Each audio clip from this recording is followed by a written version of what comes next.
Moral. By Ludwig Thoma. Introduction.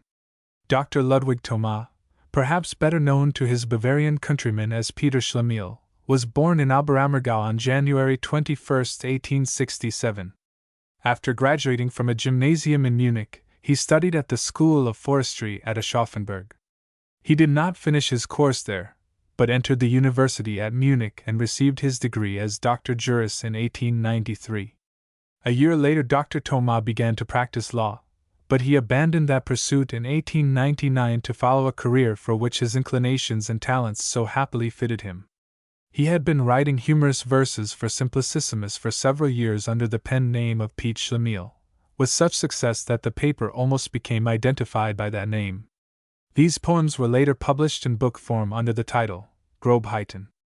His prose writings in Bavarian dialect as well as his boyhood experiences entitled, Losbubengeschichten, won a large and warm audience.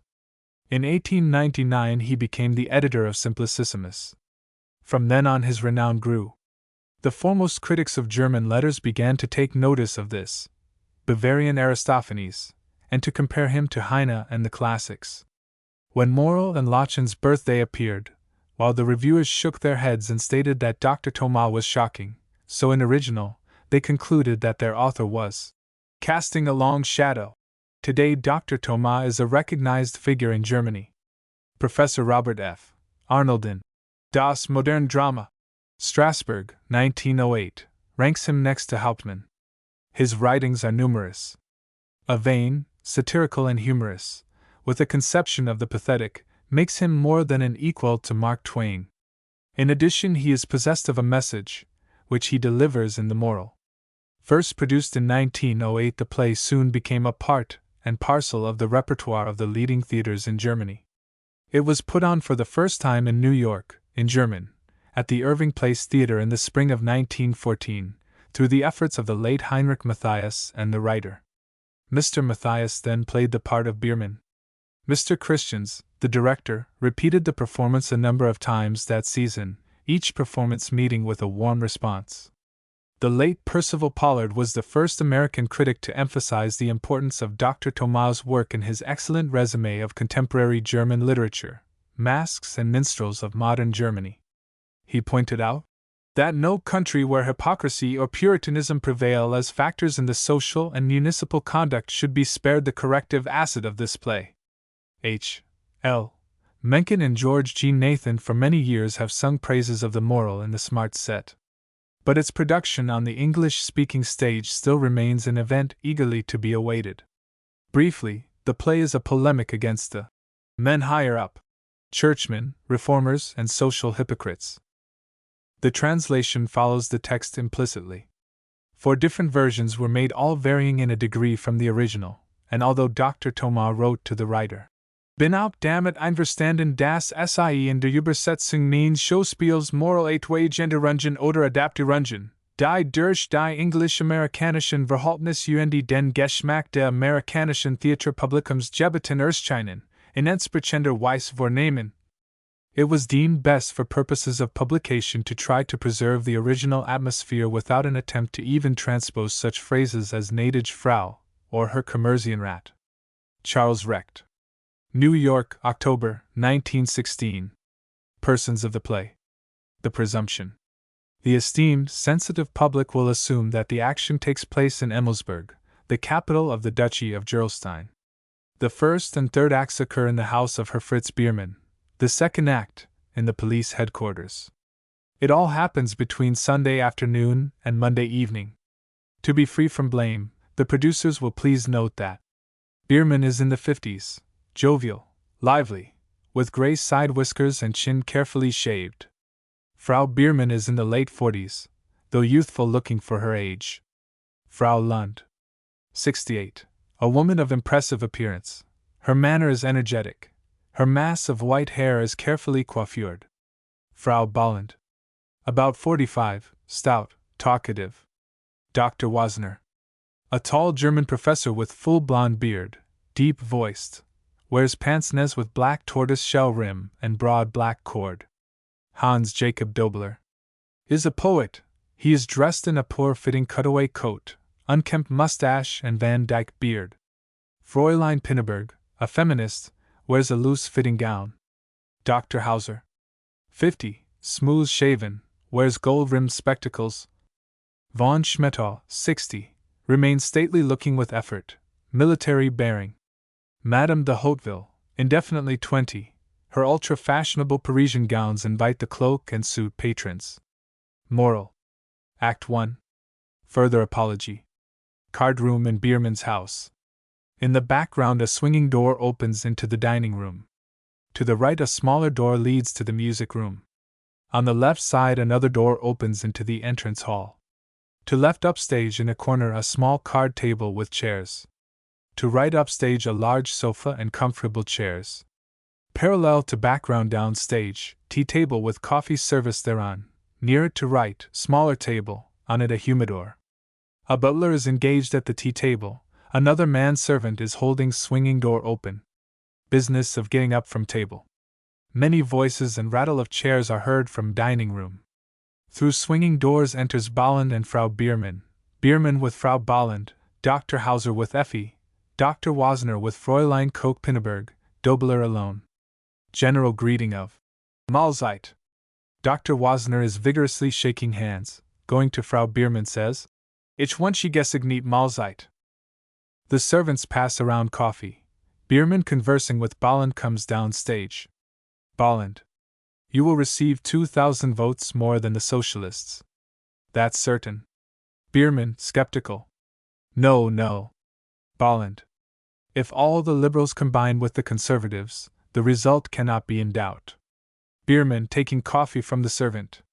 If. Bolland. Fusion is here. It's the logical development. I am an old politician. The time for discussion is over. Now it's a straight fight to a finish. Dr. Wasner, coming nearer. The German fatherland is rallying to the support of the national flag. Biermann. But there are controversies everywhere. I know best. I always am told by campaign managers, don't say this and don't say that. Bolland. In what way? Biermann. For instance, I'm to speak at the Liberal Club the day after tomorrow. You would not expect me to say the same things I told the Conservatives last night. Bolland. Your details, of course, must differ. But fundamentally it amounts to the same thing. Biermann. The same thing?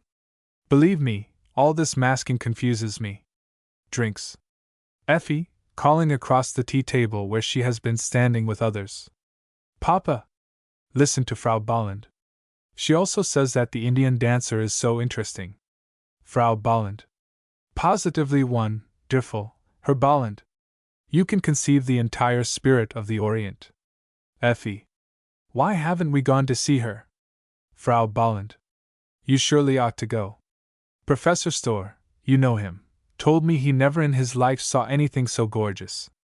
Fräulein Koch Pinneberg. She's so picturesque in her greenish gowns. Frau Bolland. I did not know that the Hindus could be so charming. Biermann. We'll have a look at her some night. Effie. But tomorrow night is her last appearance. Biermann, going to the humidor. Very well, darling. Will you remind me of it tomorrow? Taking a box of cigars offers one to Dobler who is standing near him. Smoke? Dobler, taking one. Thanks. But I am not accustomed to the imported ones. Biermann patronizingly. You'll get used to high living soon enough. Bolland, to Dobler. How long have you been in the city now? Dobler. 2 years. Bolland. And before that you were in, eh? Frau Bolland.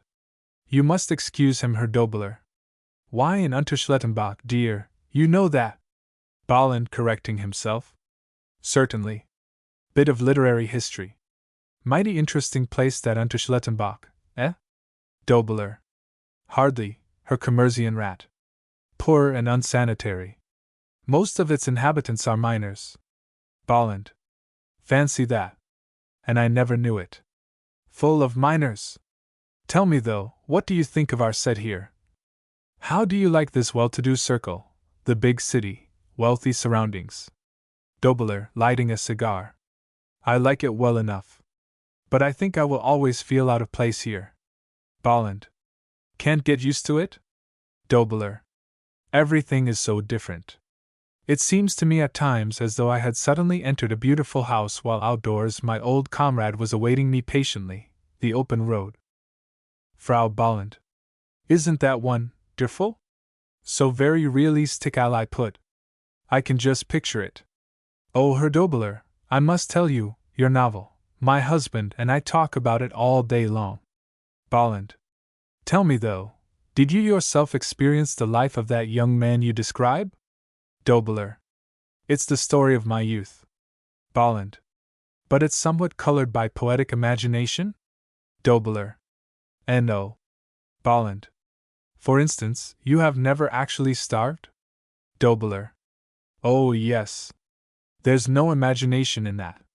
Bolland. Just the way you describe it, so that everything turned red? Dobler. Everything had a pink color. On one occasion I did not eat anything for 4½ days. Frau Biermann, compassionately. You poor thing. Frau Bolland. That's exceedingly interesting. Bolland. Do tell us all about it. Then you saw dancing fires? Dobler. Yes. Everything danced before my eyes, and I saw it all through a hazy veil, and towards the end my hearing was affected. Bolland. You don't say so? Your hearing also? Dobler. When anyone spoke to me it sounded as if he stood a great distance off, a great distance. Frau Bolland. Our set never dreams of such things. Biermann. How did it all turn out? Dobler. What do you mean? Biermann. Well, in the end you got something to eat again? Dobler. Finally I fainted. I was found lying in a meadow, and was taken to the hospital. Frau Biermann, sighing. Are such things still possible in our day? Frau Bolland. What can you expect of these idealists? Dr. Hauser. They deserve nothing better. Biermann. And after you were in the hospital, how did you get out? Dobler. As soon as I got stronger. Later on I became a printer, found a position, studied and published my book. Biermann. That's all in your novel, I know. But the part where you describe how you were a tramp, that's not true. Dobler. Yes, I hoboed, almost a whole year. Frau Bolland. Hoboed! Fancy that. How unique! Fräulein Koch-Pinneberg. I can just picture it. Tramping along the railroad tracks. Dobler. Yes. You folks think you can picture it with 4 square meals a day. But it's quite different, I assure you. There were 3 of us at that time. We worked our way from Basel upwards, sometimes on the left, sometimes on the right bank of the Rhine.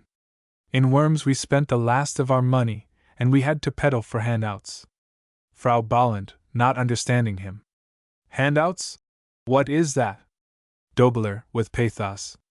To beg for something to eat, gnädige Frau, for our daily bread. They all remain silent. Only the voice of the butler who is serving liqueur can be heard. Cognac, monsieur! Chartreuse! Champagne? Biermann, taking a glass. To a man of refinement, such an existence must have been quite unbearable. Dobler, taking a glass of cognac from the butler. Unpleasant. Drinking, but you lose your sensitiveness. At first it is hard, but one learns. In one hot day on the road, when you get faggied out, and with every stone hurting your feet, you'll learn. The dust blinds you, but you've got to go on just the same. In the evening you come to a small hamlet with smoke curling above the housetops, and the houses themselves look cozy. Then you have to hold your hat in your hand and beg for a plate of warm soup. A short pause. Dr. Wasner, deep bass voice. Home sweet home.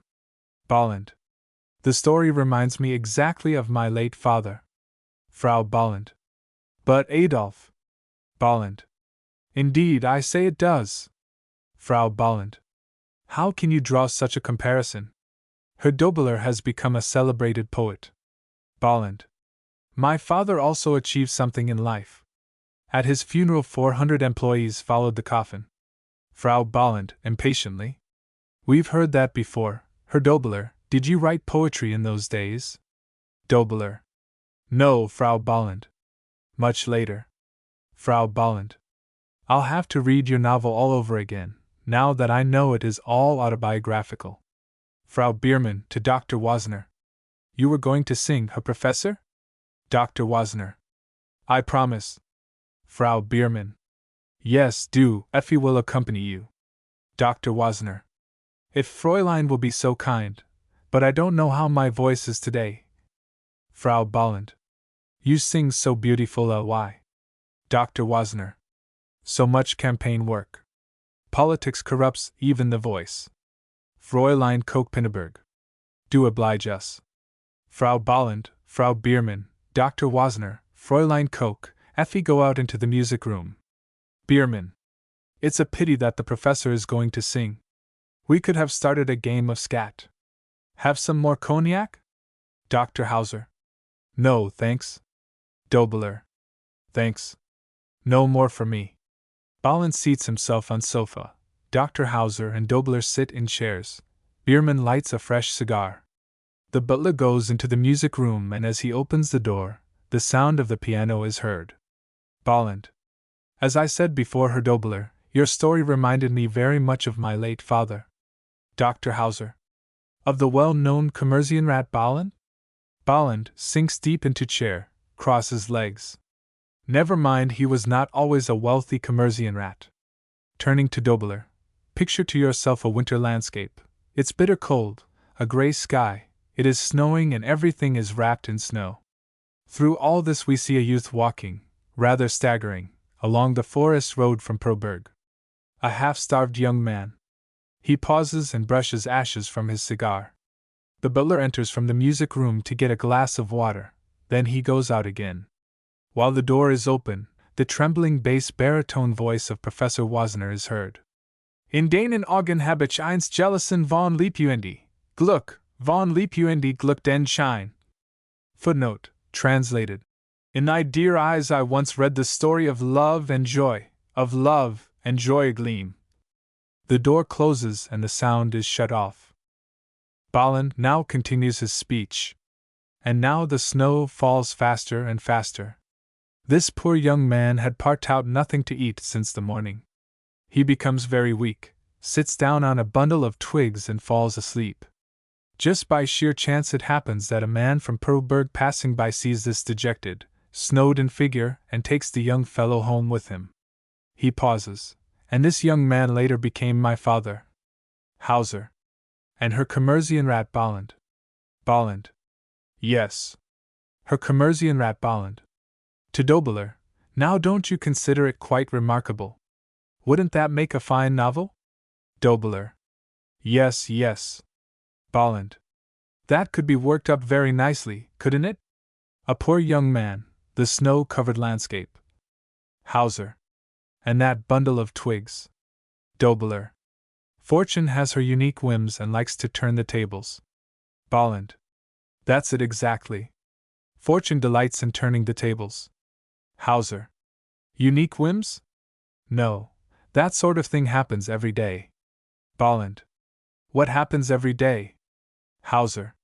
The story of a poor young man who becomes a millionaire. Every large factory boasts of a like progenitor. Bolland. Do you think so? Hauser. And the poor young man grows poorer with each telling. Your son, Herr Bolland, in his description will have his grandfather freeze to death on the bundle of twigs. Bolland. Upon my word, the story is gospel. To Dobler, I'd make use of that plot, how he founded his business, and how it grew and grew. As Frau Biermann enters from the music room, the tremulous voice of Professor Wozner is heard. Behuet dich God, es hat nix sollen sein. Footnote, God guard thee well, it was but a dream. The closing of the door shuts off the sound. Dobler. In one respect you are right.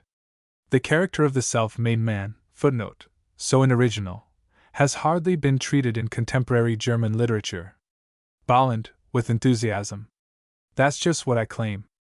Always about the poor people only. But take a man who has a large income, one who makes a success of his business, that also is poetry. Hauser. I'd have my ledger novelized, if I were you, Holland. A maid opens door, admitting Frau Lund. Frau Biermann, welcoming Frau Lund. Mama Lund, how good of you. Frau Lund vivaciously. Always glad to come here. Good afternoon, gentlemen. Where is my little Effie? Frau Biermann. In the music room. To the maid, please tell my daughter. Frau Lund. No, don't disturb her. Biermann. Permit me. Introducing Herr Hans Jacob Dobler, our famous poet. Frau Lund taking his hand. A famous poet? Delighted. Bolland. Author of Life Story of Hans. Frau Lund, pleasantly to Dobler. If I were younger, Herr Dobler, I would certainly make believe that I read your book. But at my age I find that sort of thing too tiresome. What is the Life Story of Hans? Dobler. It is a novel, gnädige Frau. Bolland. A masterpiece. Frau Lund. Then my ignorance is unpardonable. I'll soon make reparation. Frau Bolland, followed by Effie, Dr. Wasner and Fräulein Koch, hurry out of the music room. Frau Bolland. I am off for the Arts Club. I'll be late, I fear. To Frau Lund. Oh, how do you do, Frau Lund? Effie hurries over to Frau Lund and kisses her hand. Mama Lund. Frau Lund. How is my little mischief maker? When are you coming to see me? Effie. I would gladly come, but I am so busy with music lessons and Professor Storr's lectures. Frau Lund. And this and that in your 18 years. You are quite right, my dear. Frau Bolland, to Frau Biermann. May Effie come along? They say there are very wonderful paintings at the Arts Club. Frau Biermann, turning to Frau Lund. I don't know if. Frau Lund. Of course, let her go along. She has such a pretty little dress. Why should she be here with us old people? The gentlemen will entertain us. Frau Bolland. But then we'll have to hurry. It is quite late. Goodbye, Frau Biermann. I enjoyed myself so much. Goodbye, my dear Frau Lund. So glad to have seen you again. Goodbye, Adolf. Bolland. Yes, mother. Frau Bolland. You won't forget the theater tonight? At 8. The Viennese actor is so fine. Off to left. Followed by Effie and Fräulein Koch. Frau Bolland in the doorway. Frau Bolland. Will you come with us, Herr Dobler? You can explain so many things. Dobler. I'll be glad to. Shaking hands with Frau Biermann and bowing. Biermann. Come soon again, Herr Poet. Bolland. And think over the story I told you. Dobler goes out left, following Frau Bolland, Effie, and Fräulein Koch.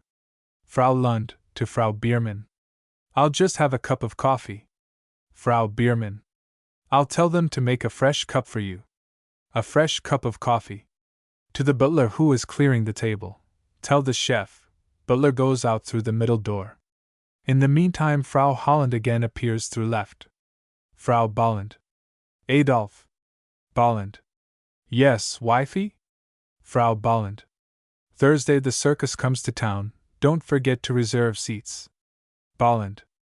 All right. Frau Bolland, while going out. I'm still a child when the circus comes. Frau Lund seats herself on sofa.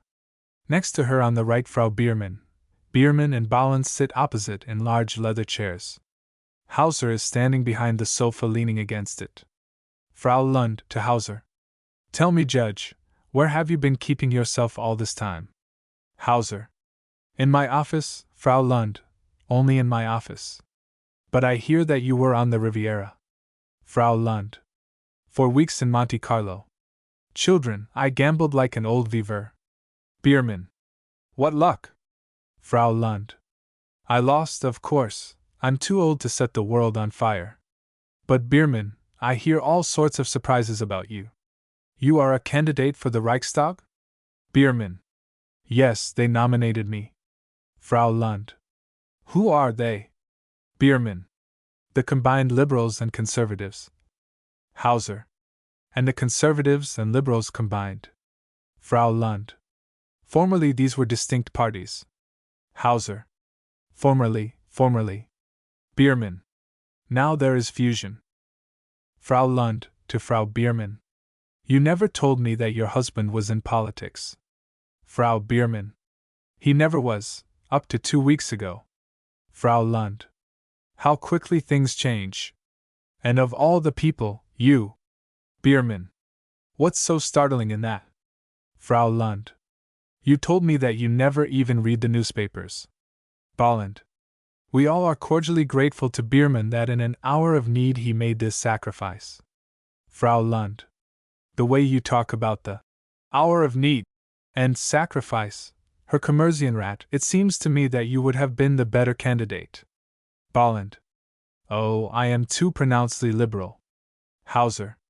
And that's an incurable disease. Bolland. At any rate, it makes my nomination impossible. A man was needed who was not known as a party man. Frau Lund. It would seem then that our friend Biermann has become a politician because he is no politician? Hauser. That's what is known as fusion. Biermann. Allow me to ask a question. Why should I not become a Reichstag deputy? Hauser. Quite right. Frau Lund, tell him, why shouldn't he? Biermann. Because I am a novice in politics? We all have to make a start. Hauser. It's the only calling where one can start any day, Frau Lund, without being called upon to produce qualifications. Bolland. There you can tell the lawyer. You'd like to establish a civil service examination for members of the Reichstag? Hauser. You are not afraid that it might hurt them? Biermann, with importance. Let me tell you, Judge. What a person achieves in real life is far greater than all your book wisdom. We have too many lawyers anyway. It's one of our national misfortunes. Frau Lund, merrily to Frau Biermann. Look! He's beginning to debate already. Bolland, careless pose. As you know, I run a soap factory where I employ 462 workmen. Let me repeat it, 462 workmen. Their livelihood and welfare lies in the palm of my hand. Don't you think that requires brains? Hauser. But, Bolland, interrupting. Do you realize what the amount of detail and the management of the whole factory means? Hauser. But friend Biermann never even worked in a soap factory. How can that apply to him? Biermann. Oh, what's the use of discussing things if you're joking? Hauser. Really, I can't see the connection. Biermann. At any rate, I'm a better candidate than the bookbinder whom the socialists have put up against me. Bolland. Biermann has had greater experience and has a broader point of view. Frau Lund. Then there's something else I heard about Herr Biermann that I don't like at all. Biermann. About me? Frau Lund. Yes, I bear that you are the president of the new Society for the Suppression of Vice. What makes you do such things? That isn't nice. Frau Biermann. I fully agree with you. Biermann. You do? For what reasons? When honest men select me as their president, is that mere flattery? Frau Lund. It is not becoming to you, and you are insincere in it. Frau Biermann. It's as false as anything can be, and you speak about problems which you have never understood. Biermann. Pardon me. I ought to know best what is becoming for me. Frau Lund. There's no one in the world I dislike as much as a preacher. But if a person wants to be one, then, according to the gospel, he ought to live on bread and water. It doesn't go well with champagne and lobster. Biermann. Do the scriptures command that we must be poor to be honorable? Frau Lund. No, Biermann, but if I still remember, they speak of a camel and a needle. Bolland. The ladies evidently are not acquainted with the purposes of our new society. I am sure they would subscribe to every one of the principles which are incorporated in our bylaws. Frau Lund. I certainly would not. Bolland, feeling in his side pocket. At least read our appeal to the public. Frau Lund, refusing. No, thank you. Bolland. Every woman will rejoice when she reads it. Frau Lund. Do you think so? How exceedingly amusing your societies are. So, cards and bowling no longer offer sufficient entertainment. You have to moralize. Hauser. I can't help thinking of the notorious starvation freak at the circus who gets his meals on the sly every day. Dr. Wozner. Of course, every conviction can be made ridiculous once it's regarded as insincere. You shouldn't accuse without proof. Hauser. Her professor, politeness requires that each individual be regarded as the exception, but not an entire club. Bolland. It is a pity, indeed, that a great movement like ours is disposed of by a few trifling remarks. That embitters our task of curing the nation of social diseases. Frau Lund. Where did you get your doctor's license to cure? Dr. Wozner. It's sad enough that the cure is left to only a few of us. Hauser. Well, I'll remain a patient. You'll need a few anyway to keep up your business. Bierman.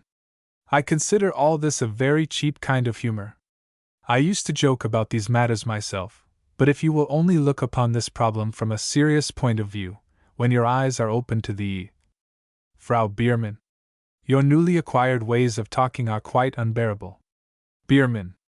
Please don't make a scene. Frau Bierman. We have been married for 26 years, have been very fortunate with our own children. Why worry about other people? Bierman. You are not logical, my love. The mere fact that I brought up my children properly is all the more reason for my joining this movement. Frau Bierman. You didn't lose much sleep about their education. Bierman. Evidently I didn't neglect anything. Frau Lund.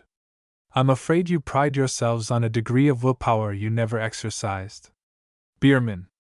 Never exercised? My dear Frau Lund, what do you know about the temptations which confront us men? What does a woman know about them? Frau Lund. The only thing we women don't know about is the manner in which these temptations terminate. Bierman. Our movement intends to do away with these very deceptions. We want to protect the traditions of the home which women treasure. Frau Lund. No, we, women, also treasure modesty. We dislike to see men pretend to have better morals than they actually have. Bierman. Seriously, Frau Lund. Public immorality must hurt you more. Frau Lund. You are mistaken. It requires a genuine manly feeling to sympathize with misery. Dr. Wozner. Misery and vice are different problems. Frau Lund. They're not. And that is why we will never agree. Frau Bierman. All the more reason why my husband should not set himself up as an example. He knows nothing of worry or care. Bierman. We can never subscribe to Frau Lund's principles. Frau Lund. No principles, please. Bolland. Out of sheer opposition you will say that you hold different ones from us. Frau Lund. No, I will say that I hold none at all. Bolland. And Wozner together. But gnädige Frau. Frau Lund. I can't help it. I lost them some place on my journey through life. I have learned that all your principles have loopholes through which people can conveniently slip out and take their friends along with them. So I had my choice of either surrendering them or dishonestly preaching them to others. Dr. Wozner. Real principles of life are never given up. Hauser, with sarcasm. Cheers from the gallery. Bolland. Principles of morality are the laws of nature, they are her dictates. Frau Lund. Is that the reason you have started your Society for the Suppression of Vice? Do you imagine your bylaws are stronger than the laws of nature? Dr. Wozner. May I make just one remark? Bierman. What is it? Dr. Wozner, stroking his beard. In summing up the matter, we can come to this decision: women have a beautiful privilege. Certain facts in life remain a closed book to them. We men, unfortunately, have to come into contact with them. Hauser. Did you say unfortunately? Dr. Wozner. Please don't interrupt. I maintain, unfortunately. For the last 4 years, I have been persistently following obscene literature, and today I have gotten together a collection of it, which I dare say is pretty complete. So I am speaking of matters about which I am thoroughly informed. With importance. The degree of vulgarity our people have reached is incredible. Frau Lund. And you have been the persistent collector of this vulgarity? Dr. Wozner. Let me assure you that I took upon myself this task with loathing. Hauser. Her professor. In all my life I have never met a man who for 4 years voluntarily did something which was loathsome to him. Dr. Wozner. You have no business to make such a remark. Hauser. Have you derived no satisfaction from it at all?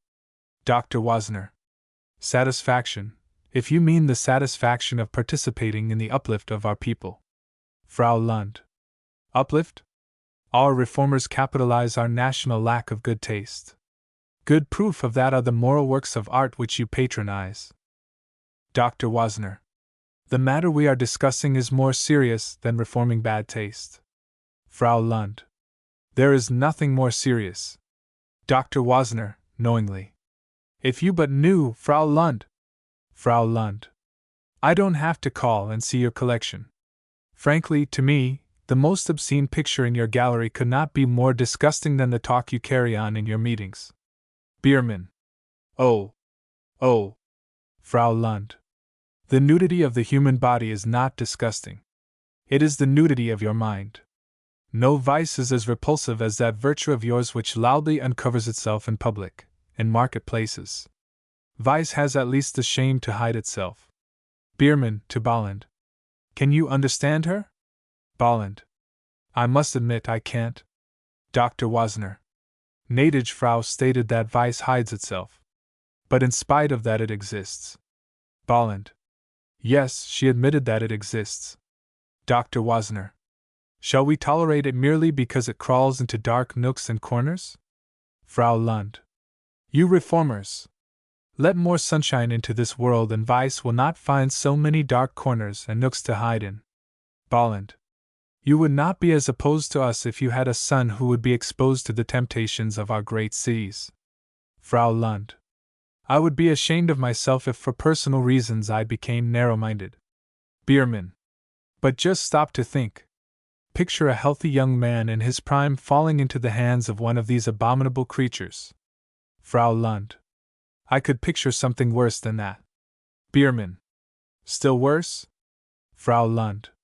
For instance, if he should, with all the credulity of youth, enter into the work of your society. Bolland. Well. Biermann. You don't seem to take anything seriously today. Frau Lund. Very seriously. This young man perhaps does reach the stage where he sincerely pities your so-called abominable creature. Then he has really advanced in his morality. Let the pity impress itself deeply upon him, and your abominable creature has preached better to him than all your high-sounding phrases. Bolland. I am simply dumbfounded. Dr. Wozner. Then you even believe that our society exerts a bad influence? Frau Lund very positively. Yes. Bolland, with irony. Fancy. University professors, philanthropists, and a general who are with us in this work, they are, of course, the ones who are likely to corrupt the morals of the younger generation. Frau Lund, no doubt, would like to send our young men to the good ladies of the pavement. Dr. Wozner. In what way is our influence bad? Frau Lund, with warmth. The young man who joins your society does it only to ape you and to advance his own ends and vainglory.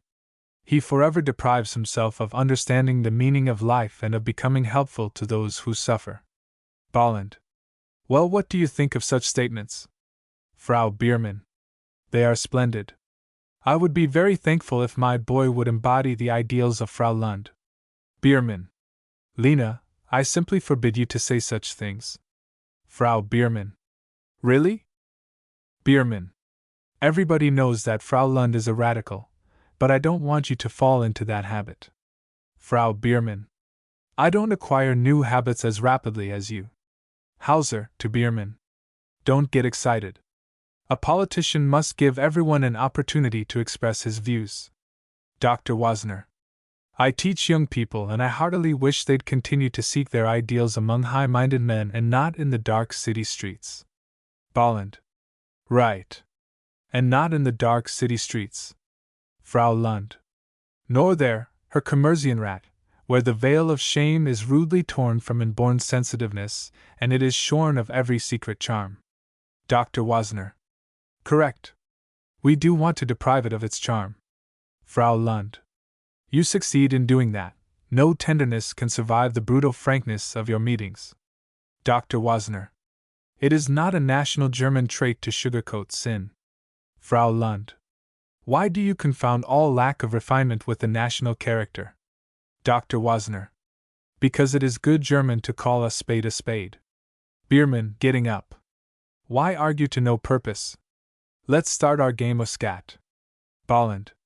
Because it appears to be a conflict of two different philosophies. Bierman rises, goes to card table, opens a drawer, takes out a deck of cards and opens them. It's always the same old story. Never start anything with women. They must have the last word. Sits down at card table. Bolland gets up and sits beside him. Frau Lund laughing. Spoken again like a typical reformer. Dr. Wozner rising. I don't want to continue this argument, but if by any chance you have gained the impression that I regard this matter from a prejudiced viewpoint, I will cheerfully admit it. I do. Bierman calling. Oh, do come on, Herr Professor. Dr. Wozner, turning to card table.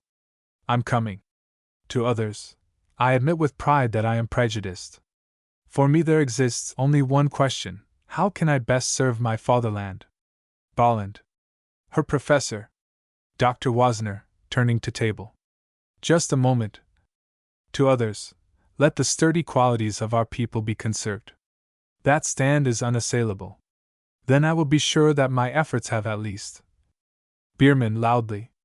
But my dear Wozner. Wozner, not dismayed, continuing. At least a national scope. Hauser. Wouldn't you rather play scat, Professor? Wozner, going over to card table. There remains only one thing for me to say. If I have used sharp words, I want to apologize. Takes a seat. Bierman. You deal, Professor?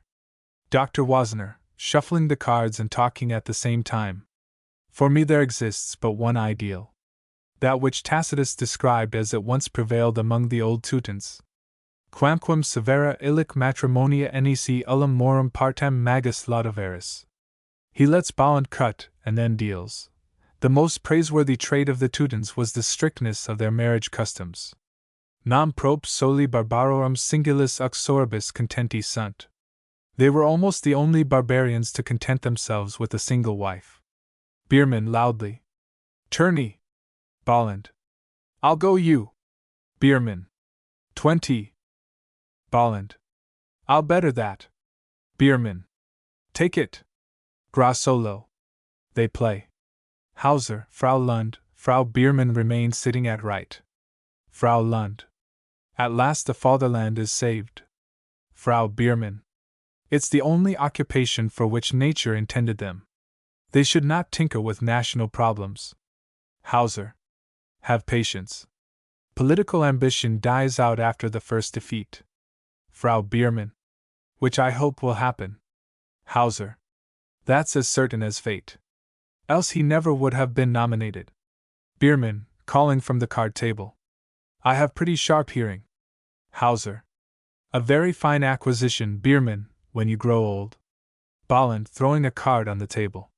59 and 4 make 63. The rest you can take. They throw down their cards. Bolland collects them and shuffles. Wozner, half turning to Hauser, and then there is the celebrated passage. Ergo septa pudicitia egunt, nullies, spectacularum illesibris corrupte. Bierman. I have 6 cards. Bolland. The bottom one belongs to the professor. Wozner, as before, continuing. So the wife lived surrounded by tenderness and care, and so forth. Literarum secreta. Secret communications were not tolerated by either husband or wife. Bierman. Please drop that, Tacitus. It's your chance to lead. Wozner. I pass. Holland. So do I. Bolland, loudly and enthusiastically. That's the way to get at them. Trumps. And trumps again. Wozner murmuring. Possissima adulteria in tam numerosa gente. Gradually lapses into silence, and then continues to play with energy. Frau Lund, with a glance towards the card table. Why do we take our principles so seriously? It's really ridiculous how our every opinion soon turns into religious beliefs. Wasner. The matter is dead serious. Frau Lund. Who will think of it tomorrow? Hauser, nodding towards card table. Not they, of course. But there are cleverer people. The so-called thinking public in Germany must have some national problem to solve. It finds some such, readily enough in order to play with it. Meanwhile they take no notice that the party in power, footnote, men with the brass buttons, are lining their pockets. Frau Lund. Haven't they always been doing that? Hauser. Yes, but not with such ease. Here and there they were rapped over the knuckles. But nowadays they could cart away the entire capital. Frau Lund. There's not so much left today. Hauser.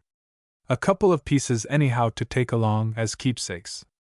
Frau Lund. In my days I saw one reform after another on the bargain counter. But we women remain mere spectators while ideals come and go. We cannot realize how much they mean to men. Hauser. My dear Frau Lund, if a real reform should effectively rise among us some day, then you women will have to lend a helping hand. With those, nodding towards card table, kindergarten heroes nothing can be accomplished. Frau Biermann. What influence can we exert so long as men organize their societies for the protection of women's virtue? Hauser. These henpecked gentlemen always nominate themselves chastity's guardians. Frau Biermann. They are of importance only when they can get someone to listen. I'd like to go to their meetings and tell them that. Hauser. Their meetings, bosh. Their sort only couple their nonsense with a few self-evident generalities which no one would really oppose. No, first of all they must be educated, and that you women alone can accomplish. Frau Lund. You say that as if we had any influence on public opinion. Hauser. You do all the applauding. The whole game is played for you. If you withdraw your applause, not a single one of the peacocks of virtue will open up his gospel feathers for exhibition. It is indeed of great importance to you that they do not banish all refinement from our social life. Frau Lund, sighing. Yes, while still thy sanctuaries of pleasure crown this earth like an Arcadia, joy had no penalty nor traitor's measure. Dr. Wasner, when the citation began, listened over his cards, now falls in with deep bass. Venus Amethysia. Bolland, angrily breaking in.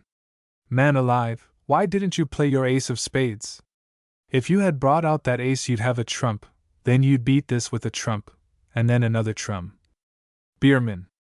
Now, beloved friends and countrymen, no post-mortem speeches. While dealing cards, you cut Bolland. Bolland, cutting cards. Make use of your trumps, Herr Professor. I am trying to play into your hands. Dr. Wasner. I thought. Bolland. You didn't. If you had, you'd play differently. Biermann, speaking to Frau Lund, while dealing. How far have you gotten with your moralizing? Have we agreed yet, laughing? Yes, yes, these women folks. Wasner, arranging cards in his hand. They were citing Schiller a moment ago. We must not forget, ladies, that it was Schiller himself who awakened the national spirit of our race. Hauser. Your national spirit unfortunately found its way into the strangest kinds of containers. Dr. Wasner. I decidedly protest against such a poor opinion. If the sincere religious sentiment of the German element. Bolland, interrupting him. We are waiting for you, Herr Professor. Are you finally going to announce your cards? Dr. Wasner, continuing his pathetic tone. I pass. Hauser. The steady contact with school children keeps our educators refreshingly naive. That man still believes in the superiority of the Teutonic element. Frau Lund. And in the stability of our special German moral standard. Hauser. Until some little scandal crops up again. By the way, we shall soon have one right in our city. Frau Biermann, with interest.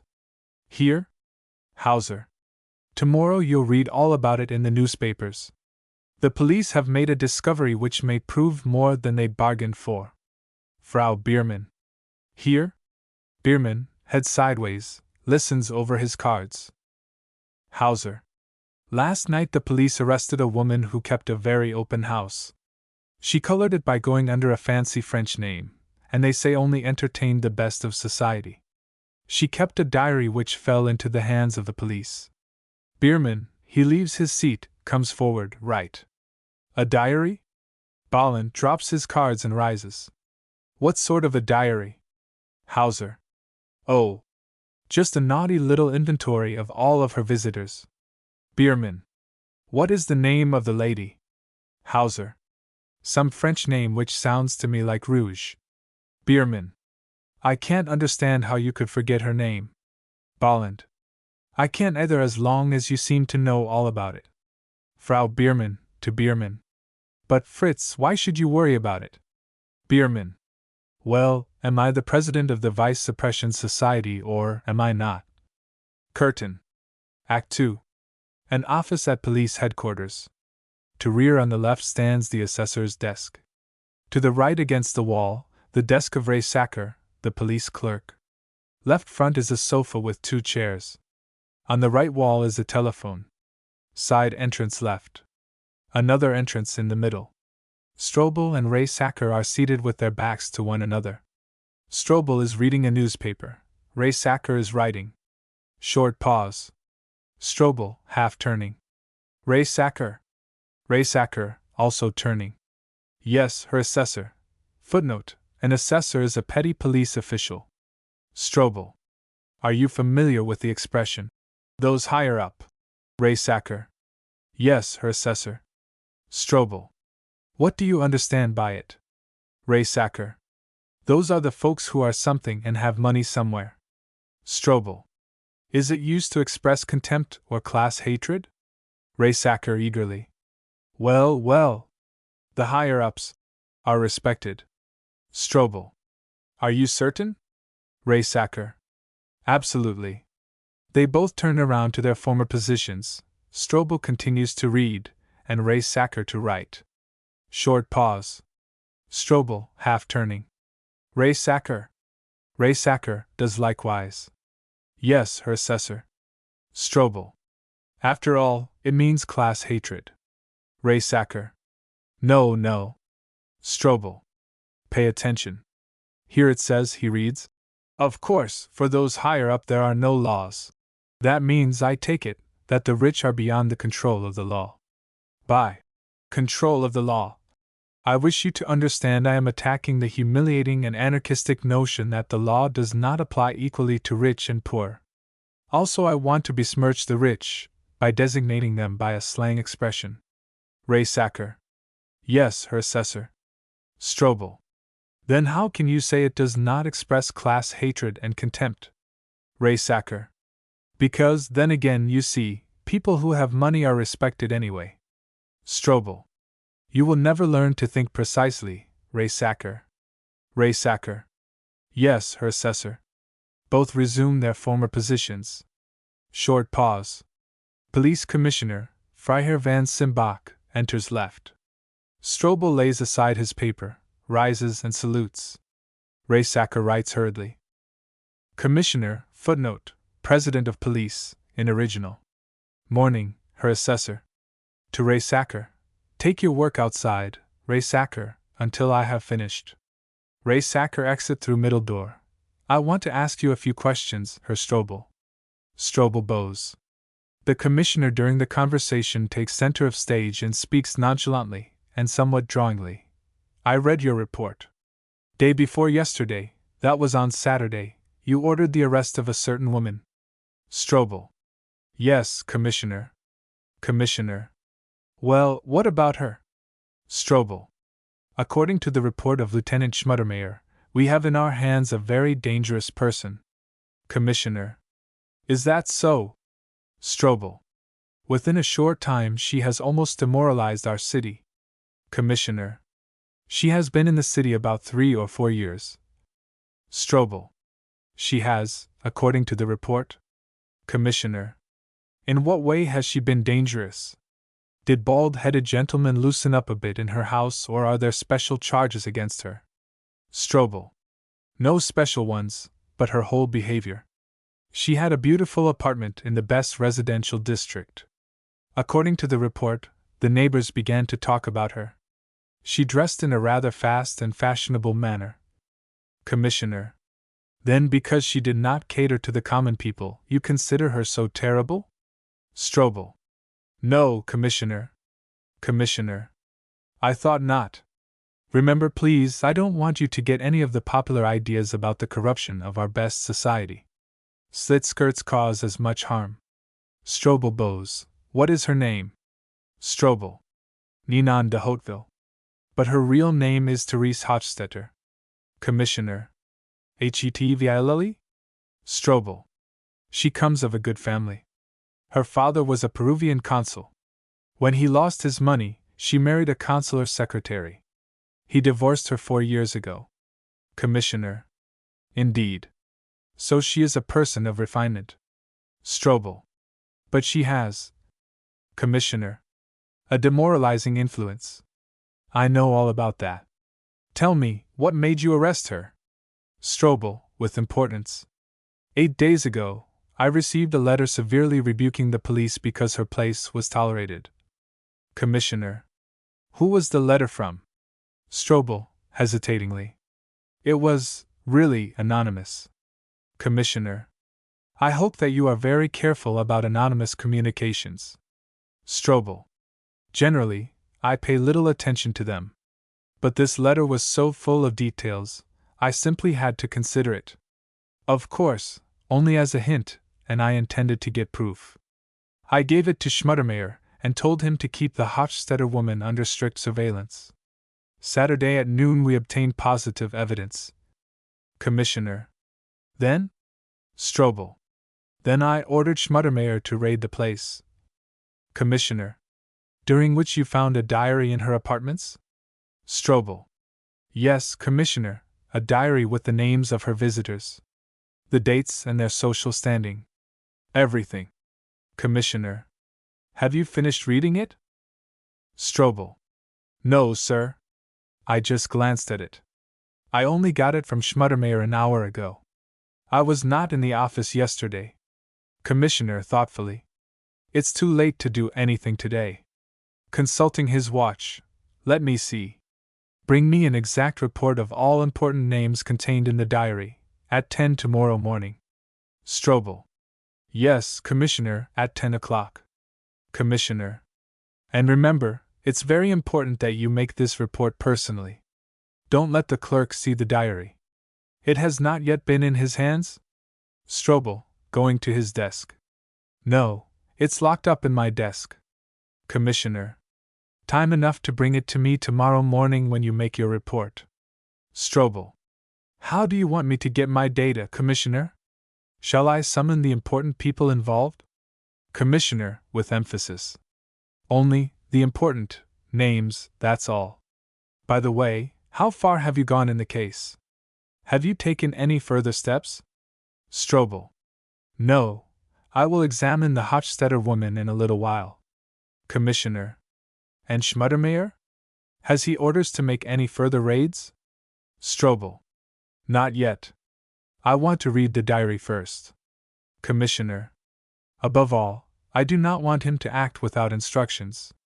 People of no importance like to do important things. Strobel.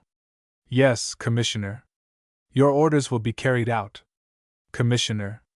Orders? I never give orders. You have your duties to perform. I don't care to tell you what to do. But there must be no further raids until I have seen the diary. Strobel. Certainly, Commissioner. Commissioner. At the same time, don't neglect your duty. Strobel. I will do everything necessary for the promotion of public decency. Commissioner, who has been pacing the room, turns suddenly. Public decency. Very well, very well. Short pause. We occupy a most peculiar position, do we not, Herr Strobel? Strobel bows. We know fully the existing difference between official, and let me say, personal sensitiveness, do we not? Strobel bows in accord. I mention this merely because you spoke of public decency. There is a decency about which you and I privately might have most interesting discussions. As far as I am concerned, such decency can be without limits. But there is another, the public decency, which it is our business to police. This has its very precise limits. For example, a scandal. Scandal of any description. Am I right, Herr Assessor? Strobel, clicks his heels together. Certainly, Commissioner. Commissioner. That brings me to another matter. For the past few weeks, there has been in the city a so-called Society for the Suppression of Vice. Have you any sympathy with these people? Strobel. I know of their aims. Commissioner. Their aims do not interest me a bit. I mean, do you personally cooperate with them? Strobel. Not yet. Commissioner. Not yet? This society is likely to interest itself in this case. If someone comes to see me, Herr Strobel, I will refer him to you. Strobel bows. Kindly bear this one thing in mind. These men have political ambition, and are playing to the press. On the whole, the thing shows conservative tendencies.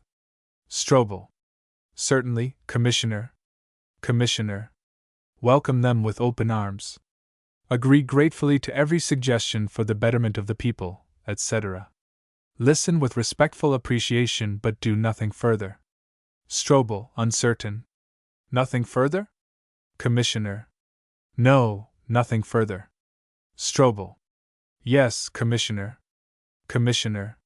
These people must remain assured that they wield a great influence. As a matter of fact, they have none at all, and it's a good thing they haven't. Strobel. So I may. Commissioner. Do everything you can be responsible for.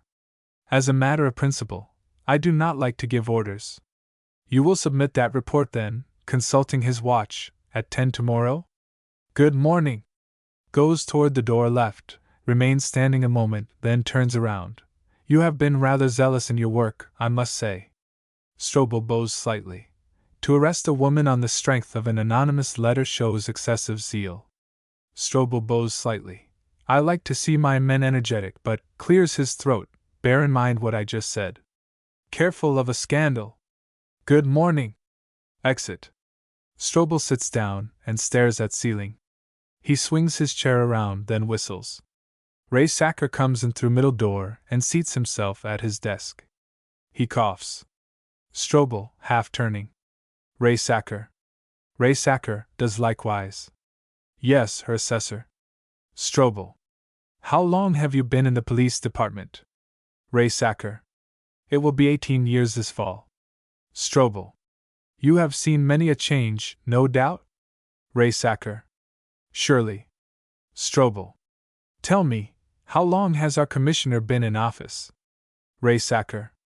The commissioner? Oh, it's 7. No, let me see, it's 8 years. Strobel. Do you really suppose he wants us to keep our eyes wide open all the time? Ray Sacker eagerly. Certainly.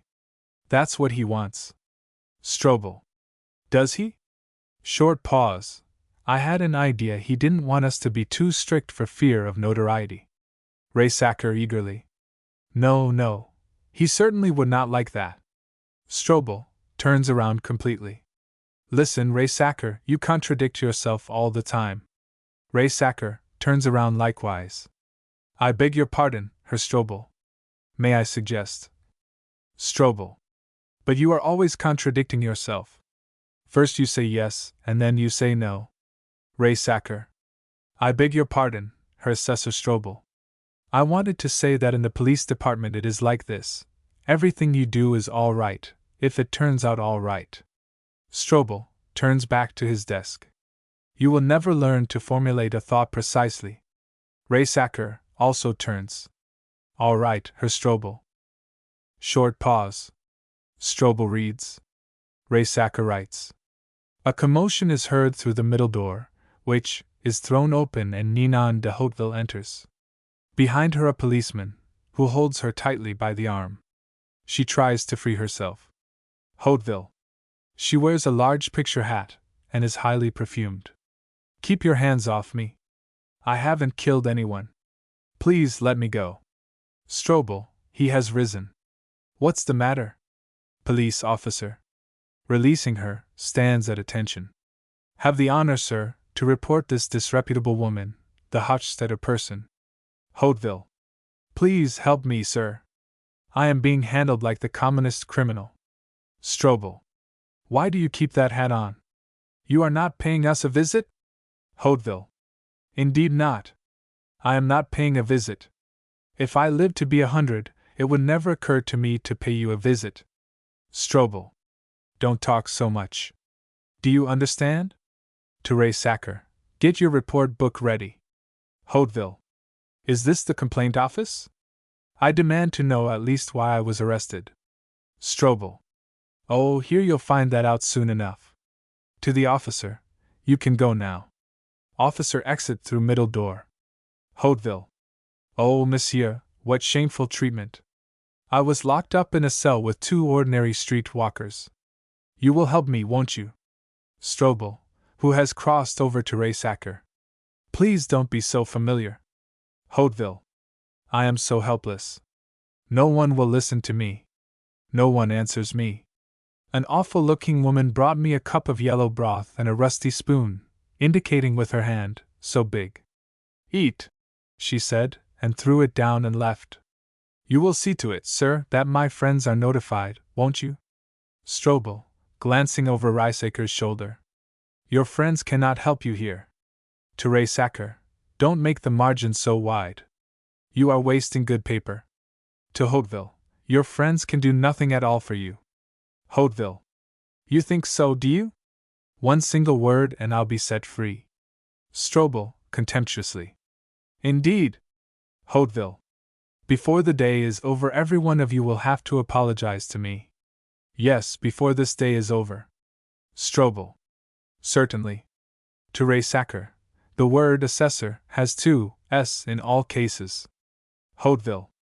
If you people had the least idea whom you disturbed. If you knew whom you compelled to hide in the wardrobe. Strobel, turning quickly to Hauteville. In the wardrobe? So. Therese Sacker. Make a note of that, Therese Sacker. With emphasis. So someone escaped us by hiding in the wardrobe. Hauteville. Yes, someone escaped you by hiding in the wardrobe. Strobel, suddenly very friendly.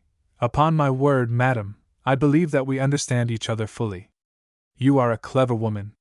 You will not try to deny the facts. Hauteville. Not one solitary thing. I am most anxious that you should try to find out all. Strobel. Bravo. I came near saying that I respect you for that. Benevolently. You know, Hochstetter, every man is liable to make a fool of himself now and then. Hauteville. Indeed they are. I know best what fools men do make of themselves. Strobel. Now and then people violate the law. But they ought not to deny it afterwards. That's the sad part of it, because we always find out the truth in the end. Hauteville. I wish you had it now. Strobel. We have a clue. But you are a woman of character, I admit. I take off my hat to you. Hauteville. Indeed. Strobel. I certainly do. Hauteville. I was afraid I had lost all refinement after spending the last 2 nights in such company. Strobel, benevolently. No doubt, it was a trifle hard. Hauteville. It was terrible. They really do make me pay for discreetness. Strobel. Your patrons are the very men who make it so hard for you. They get you into trouble and then expect you to protect them. Isn't it so? Hauteville. What an experience for me! To have my apartment raided at night, and be simply dragged away myself. Strobel. That is too much. Hauteville. I was not even allowed to take along a change of underwear. Then I am locked up with women who have every known variety of vermin. Strobel. And with all that they expect you to remain silent. Hauteville. When I want to comb my hair, the matron gives me a comb which these women have been using a whole week. Strobel. That simply can't go on. Hauteville. And the air! I never knew that such odors existed on this earth. Strobel. Still you are to shield the others. After all, you know, I think that discreetness is just talk. Hauteville. Talk? Strobel. I mean, if anybody ever had a moral right to give things away, fully and freely, you are that person, after all you have suffered. Hauteville. That's right. I am that person. Strobel. Well then, did somebody escape into that wardrobe? Hauteville. Yes, somebody did escape into that wardrobe. Strobel, eagerly. Who? Short pause. Hauteville. Laughs curtly. Who? Strobel, more sharply. Who on Saturday night at 10 o'clock escaped the search of the police by hiding in the wardrobe? Hauteville. Laughs curtly. It is quite unnecessary for me to tell you that. Strobel, sharply. Why? Hauteville. You are certain to find it out ultimately. Strobel. Ultimately? Hauteville. Even if I wanted to, I could not tell. Lord, when a person gets strictly accustomed to never mentioning any name, it is almost impossible to do it. I believe that I would have to learn how first. Strobel, shouting. And you will learn it, I promise you that. You. Hauteville. Mais, monsieur. Strobel, shouting. No, monsieur, about it. Here you'll talk good plain English. Hauteville. But why are you getting so excited? Strobel, to Ray-Sacker. I am nice to this person. I reason with her, and she says that she will first have to learn how to expose her crowd. Shouts. Decency is what you'll have to learn, and I'll teach it to you. Hauteville. Oh, not this very minute. Strobel. I know you. I know your sort. You want to gain time so that you can concoct the blackest lies. Hauteville. Calmly. That would be entirely superfluous. The cleverest lie could not help me half as much as the simple truth. Strobel. Out with it. Hauteville. It's better if you find it out through someone else. Strobel. That's your opinion. Hauteville. You would only be embarrassed, and I would be guilty of a breach of confidence. Strobel, with contempt. As though people confided in such as you. Hauteville. I think that they rely upon the fact that our loyalty is not just talk. Strobel, again calm. Listen to me. I do not think that you entirely understand your position. Hauteville shrugs her shoulders. No, I don't think that you know at all what is involved. Hauteville. On the contrary, it is far worse that you don't seem to realize who is involved. Strobel, quickly. In what? Hauteville. In the wardrobe. Strobel. Have you lost your senses? You are a prisoner here. Do you want to poke fun at us? Hauteville. No. Strobel. Then don't consider yourself so important with those meaning insinuations. Hauteville. If I did, I'd soon lose my importance after eating that yellow broth from those rusty tin plates. Strobel. And that will continue for some time. Hauteville. Energetically. No, it will not. I tell you right now that I will not spend another night in that dirty hole. I will not be mistreated any longer. Strobel, with sarcasm. Of course we are going to ask you for your kind permission. Hauteville. I will not remain here. If they think I will let them ruin me, they're very much mistaken. This is an outrage, and here fair play stops. Strobel. The likes of you and fair play. Hauteville. Bitterly. Yes, the likes of me. Every day we hear the confessions of those very people who publicly show contempt for us. We know how false are all virtuous words with which they condemn us, but we remain silent. Strobel. Of course, you do all this out of pure sense of fair play? He imitates the motion of counting money. Hauteville. Money? My dear fellow, with money our patrons pay well for that very thing which they later on call indecent. You get as much decency from us for money as you get from other people, but believe me, we could shatter many illusions. Strobel. Well, make a beginning right here. Hauteville. It ought to be impossible here. The police have as few illusions as we. That is, provided they are properly instructed. Strobel. That's right now, put us in the same class with yourself. Hauteville, why not?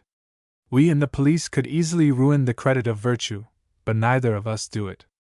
You because you regard that credit as a good substitute for the principle, and we, Lord, because we need this credit as well. Strobel. Both of us? Hauteville. The very moment that public virtue loses its credit, the secret vices will drop in market value. Strobel. What are you talking about anyway? Hauteville. I'm telling you why both of us must hush things up. Strobel. Then you are not convinced that there is a real public morality? Hauteville. You mean that morality which you put on with your street clothes? I know it well. Gentlemen take it off in my apartment, and hang it up in my wardrobe, and there I can inspect it very thoroughly. It is truly remarkable how our respected gentlemen still make formal social visits in costumes which have so often been patched. Ray Sacker, who up to this point apparently, without paying any attention, has been sitting with his back toward them, turns halfway round. Pardon me, her assessor. Strobel, impatiently. Now what do you want? Ray Sacker. Pardon me, her assessor, shall I put all this talk into the minutes? Strobel. No, I will dictate to you later. To Hauteville. You know that you are not here to amuse yourself. Hauteville. I know that. Strobel. Listen to me quietly. You hinted before that if we kept you here another night you would confess everything. Well, I tell you here and now that we will not keep you here one, but a number of nights. You can ease your conscience at once. Hauteville. I would only make yours the heavier for it. Strobel. My conscience? Hauteville. Yes, if I tell you here, there will be no possibility of a mistake, but everything must remain a mistake. Strobel. I have patience with you, but I will not let you fool me. Now get yourself together, and consider every word. What must remain a mistake? Hauteville. Everything that has happened since Saturday night. Strobel. All that must remain a mistake? Hauteville. It simply must not have happened. No one broke into my apartment. No one arrested me.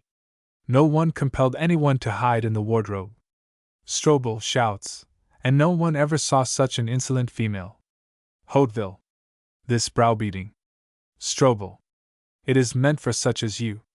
Hauteville. Indignantly stopping her ears. It reminds one so much of the tin plates and the comb. Strobel, angrily pacing the room. I never heard anything like it.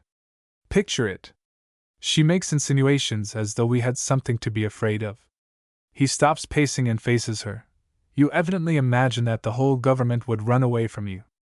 Hauteville. No, but it ran away from your lieutenant. Strobel. Where? Hauteville. Into the wardrobe. Strobel, pacing up and down. I will bring that fellow out of your wardrobe. I will bring him to light. Into bright daylight. Remain standing in front of Hauteville. What did you say? Hauteville. Non. Strobel, resuming his pacing. One of those fine fellows who wallow in the mire and then expect us to make exceptions.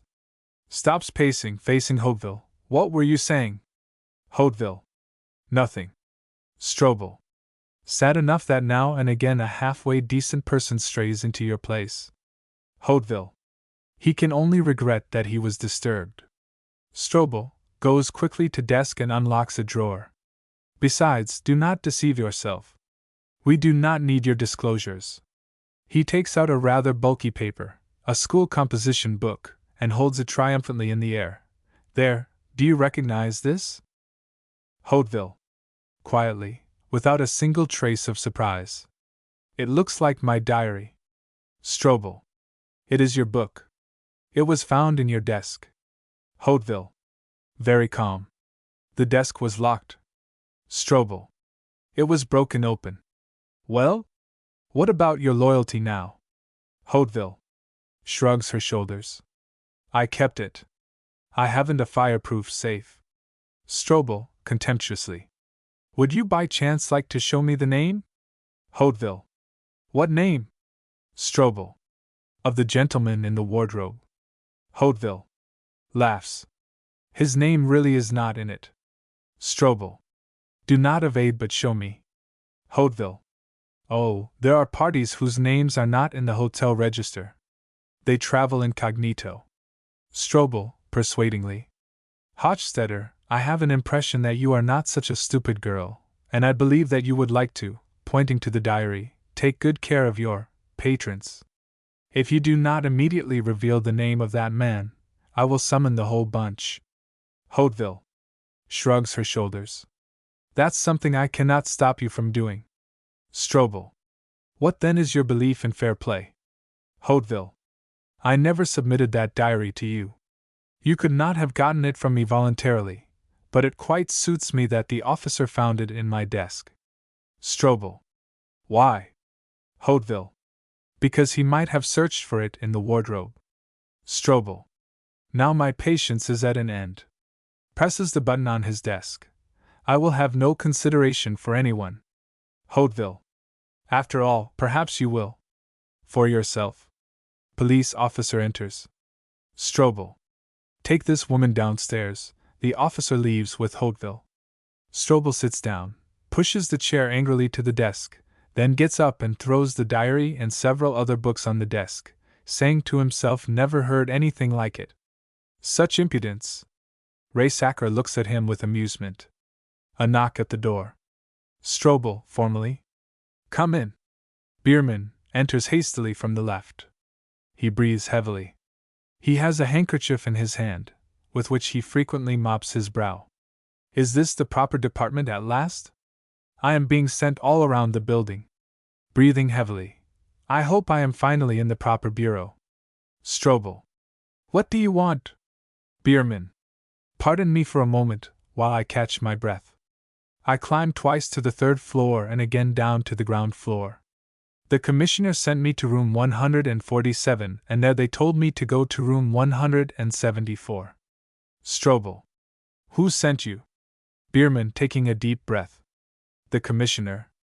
I really wanted to speak to him personally, but he told me I should go to the gentleman who has morality. Are you the gentleman who has all the morality? Strobel. Certainly. Bierman. At last. Mopping his brays. Good God! When a matter is so urgent, and so much depends on it, they ought not to chase one all over the building. I must rest a bit. All this excitement and running up and down stairs. So you are the gentleman who has the matter in hand. Strobel. What matter? Bierman. On Saturday night a lady was arrested. A Madame de Hauteville, and certain papers were taken from her. Have you those papers here? Strobel. What business is that of yours? Bierman. My name is Bierman, Fritz Bierman, the banker. I am the chairman of the Society for the Suppression of Vice. Strobel, very politely. Oh, indeed. Pardon me. I didn't recall your name immediately, but I was expecting you. Bierman, startled. You were expecting me? Strobel. The commissioner said that you would undoubtedly call on us. Bierman. He said that I undoubtedly would call? But he never mentioned a word to me about that, and I saw him just a moment ago. Perhaps after all it will be better if I go down to see him again? Strobel. That is not necessary. I have full charge of the matter. Bierman. Oh, yes, quite right. You have charge of the matter. And you have those writings here too? Strobel. The diary? He indicates the desk. Here it is. Bierman peeps anxiously over. Then it is a regular diary? Strobel. Quite correctly kept. Gives date and names. Even little jesting remarks about the people concerned. Bierman shouts. But that is an unheard of insolence. Strobel. Yes. Bierman. Why does she write such things? To what purpose? Can't she herself realize how dangerous it is? Fancy, a woman whose whole stock in trade is secrecy, keeping an address book of her patrons. Confound her. Strobel. But to us as evidence it is priceless. Bierman. I ask you, why does she record such things? Strobel. We can only be glad of it, Herr Bierman. Bierman. We? Strobel. She'd lie. I tell you she'd deny everything, and that puts an end to the case. Holding the diary in the air. But here we have the whole bunch. Bierman. As though she wanted to turn state's evidence. Strobel. Let her just come to court with her confounded fine talk. Imitating Hauteville's manners. It simply must not have happened. I will drive her to the wall with what happened. We will simply bring up those fellows, one after the other. Bierman, dismayed. To court. Strobel. Certainly, and that means, hand on the Bible and swear. Then we shall see if No one compelled anyone to hide in the wardrobe. Bierman. How? Strobel. They will not commit perjury. Bierman. That's utterly impossible. Strobel.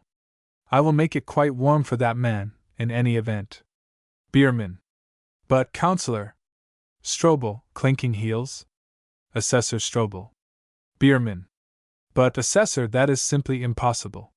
You do not want to ruin the family life of the entire city, do you? Strobel. In what way? Bierman. Do you expect a respectable gentleman to appear in court, and in the presence of all people to say, yes, it is true that I, and so forth? Strobel. Why not? Bierman, shouting.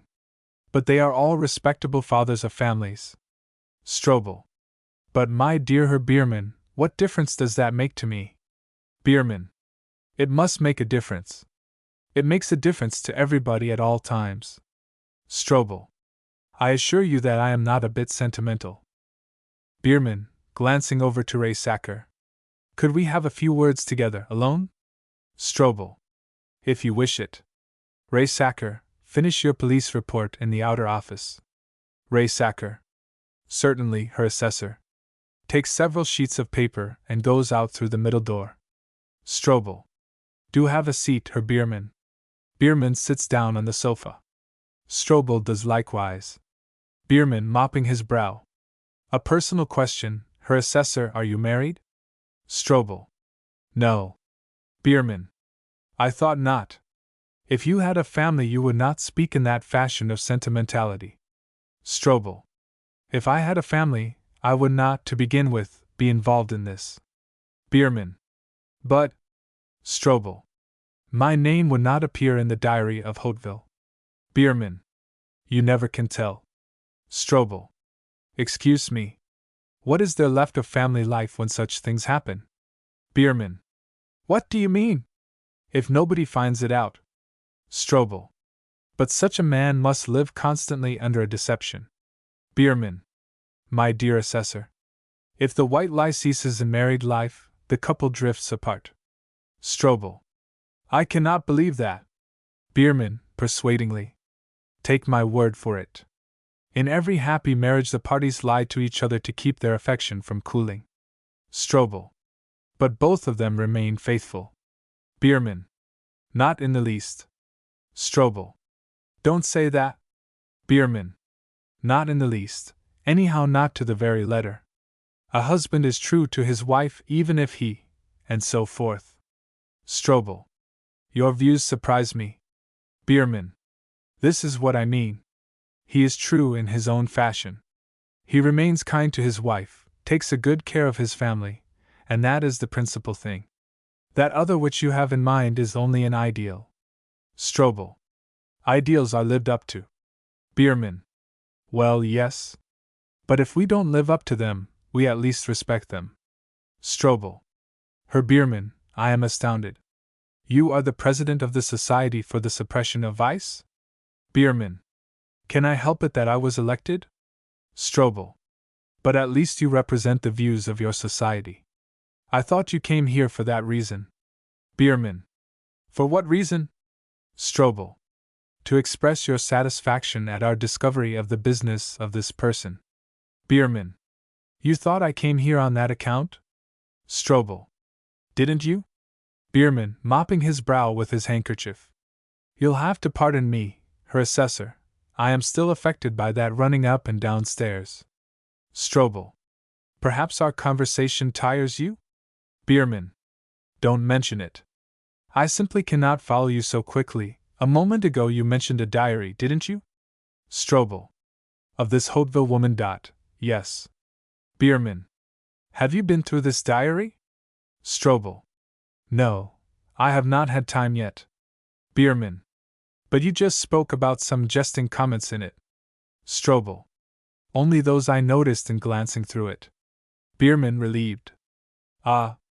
Strobel. Besides, I must tell you, Herr Bierman, that the contents of this book must remain a secret to you. My orders are not to show it to anyone. Bierman. No, I don't want to know anything about it. Strobel. You will find out everything later when the matter comes up in court. Bierman, dismayed. Will it be read there?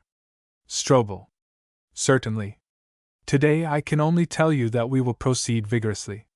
You can satisfy your society on that point. Bierman, rising. But that doesn't satisfy me at all. Think of the consequences. Strobel, rising also. What do you care about the consequences? Your society has its very high aims. Your propaganda states that you will prosecute the outcast of society with iron energy, and now you see your ideals realized. Bierman. Our propaganda states that we will intervene from national, moral, and social viewpoints to protect the marriage vows. If this scandal becomes public, the marriage relationship will be undermined. Strobel. What sort of moral viewpoint do you call that? Bierman. It is the society's. Don't you understand that the influential class of society will be involved? Strobel. Then that class will have only itself to blame. Bierman. That's out of the question. We must find a loophole. Strobel. Within the scope of the law there are no loopholes. Bierman. Don't tell me that. Well then, go around the law. Strobel, surprised. Herr Bierman. Bierman. Of course. I have lived long enough to know that. Strobel. I shall do my duty. Bierman. Am I interfering with your duty? I belong to that class of people who respect the police only because the police respect our social position. Strobel. I appreciate that. Bierman. I also take part in political life. I am a candidate for the Reichstag, and as such I have a decided opinion about these matters. Strobel. Without doubt, Herr Bierman. Bierman. Well then, there are, in extreme cases, ways around the law, and there must be. Strobel. I am of a different opinion. Bierman. God knows, it is not the business of the police to provoke this enormous scandal. All authority will be destroyed. It will shatter the respect of the masses for the people higher up. Strobel. But this scandal was provoked, knocking on the diary with his finger, by these very people. Bierman. If a man once in a while goes into a certain room, that is no scandal. It only becomes a scandal when the story is made known to every Tom, Dick, and Harry. That's what must be prevented. Strobel. I value the humane motive which evidently is prompting you, Herr Bierman. But you must admit that we are acting entirely in accord with the views of the classes you mention. Bierman. You are not. Strobel. Yes, we are. 2 weeks ago the good people here founded a society because they felt it was necessary to proceed more severely against public immorality. Bierman. Against immorality in the lower strata where it easily degenerates into licentiousness. As the president of this society, I, at least, ought to know what was intended. Strobel. Even Frau Hochstetter belongs to the lower strata. If we are now stepping on anybody's corns, I am very sorry. Bierman. The police have no business to do anything they will be sorry for later on. Good Lord, had the commissioner only listened to me. An affair like this should not be treated in such a purely businesslike way. Strobel. The commissioner can only tell you the same thing. He cannot change the law. Bierman. Anything can be done. Strobel. Not at this stage. We could probably have prevented it had we known that this case would have such far-reaching consequences. But now here are the proofs. Pointing to the diary. No one in the world can destroy them, not even the commissioner. Bierman. Then what do you propose to do with them? Strobel. They are going down to the district attorney's office. The avalanche is on its way. Bierman. And we have simply to wait and watch what it hits. Telephone bell rings. Strobel. Pardon me a moment. Goes to the right to the telephone. While Strobel is answering the telephone, and has his back to Bierman, the latter crosses to the desk and tries to look into the diary. Timidly he opens it several times, but shuts it again quickly, when he fears that Strobel will turn around. Strobel, answering the telephone. Police Department. Assessor Strobel speaking. Who is this, please? Yes, this is Assessor Strobel. Yes, Commissioner. Pause, I understand you. I will remain in the office. Yes, I examined the Hochstetter woman. Yes, this Madame Hauteville. Pause. I will remain in the office until you call. Yes, Commissioner. Goodbye. He hangs up the receiver. Bierman energetically closes the book and tries to appear indifferent. Strobel. Now you can convince yourself, Herr Bierman, the Commissioner himself is following up this matter. He wants to have another conference with me about it today.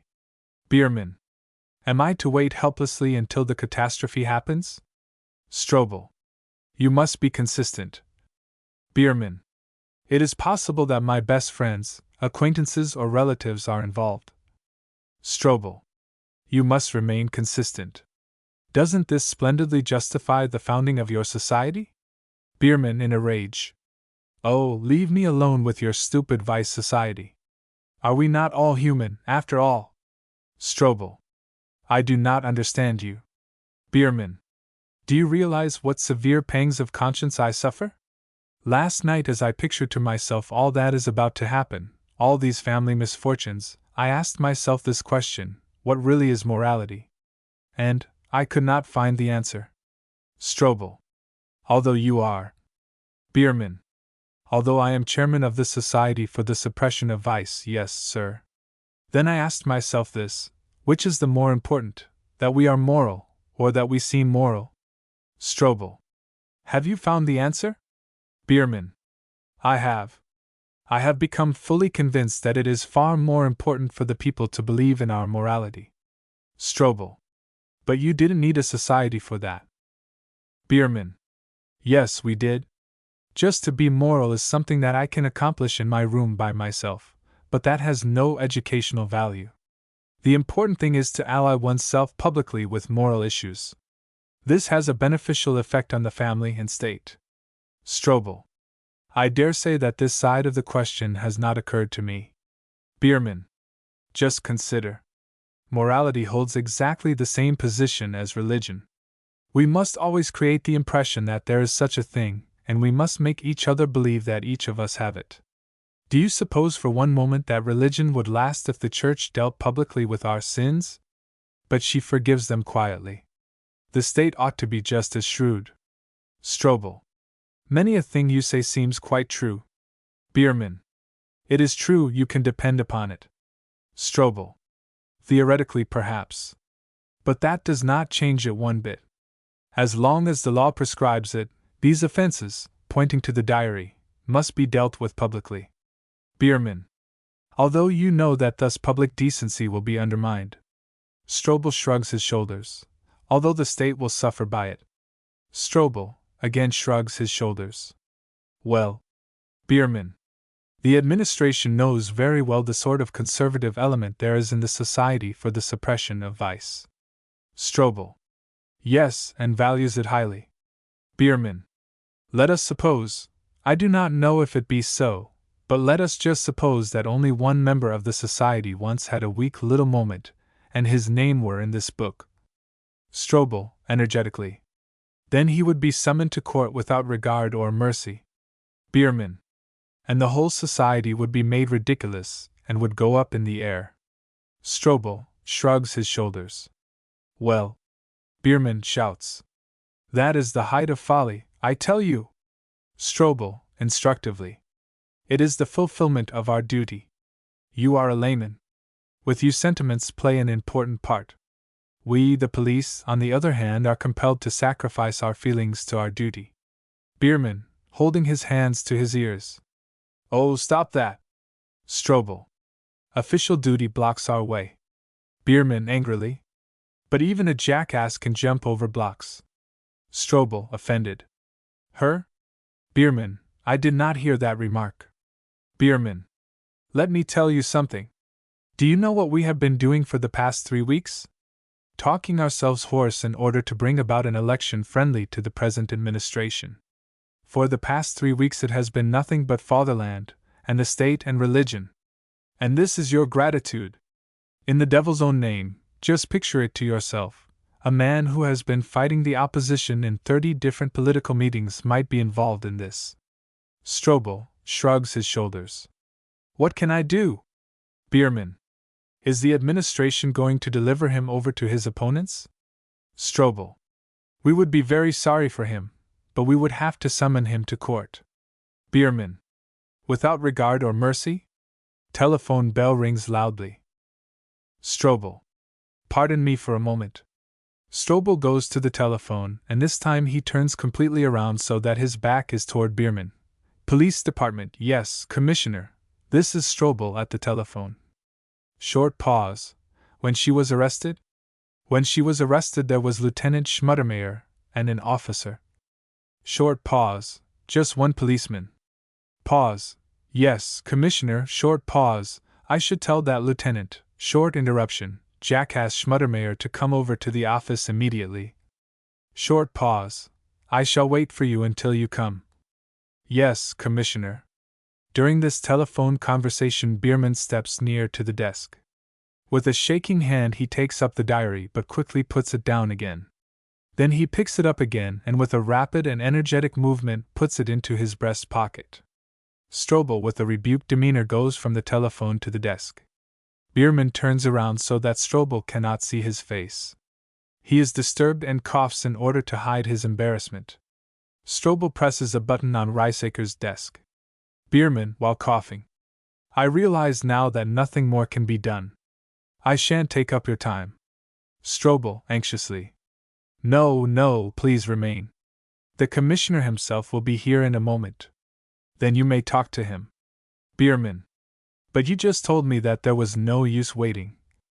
Reisaker enters through center door. Strobel, urgently to Reisaker. Reisaker, go and look for Lieutenant Schmuttermeyer immediately. If he is not in the building, send to his home or telephone for him. Leave word that he must come over immediately. Reisaker. Yes, Herr Assessor. Goes out quickly through center door. Bierman. You said yourself that there would be no use. I guess I'd better go. Strobel, perturbed. But do wait for the Commissioner. Bierman. There is no use in my waiting.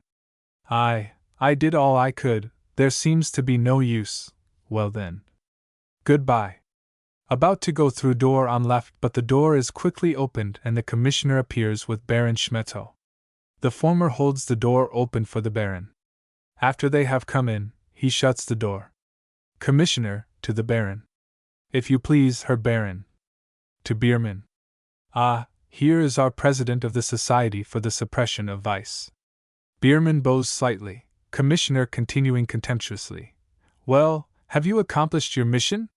Bierman nods.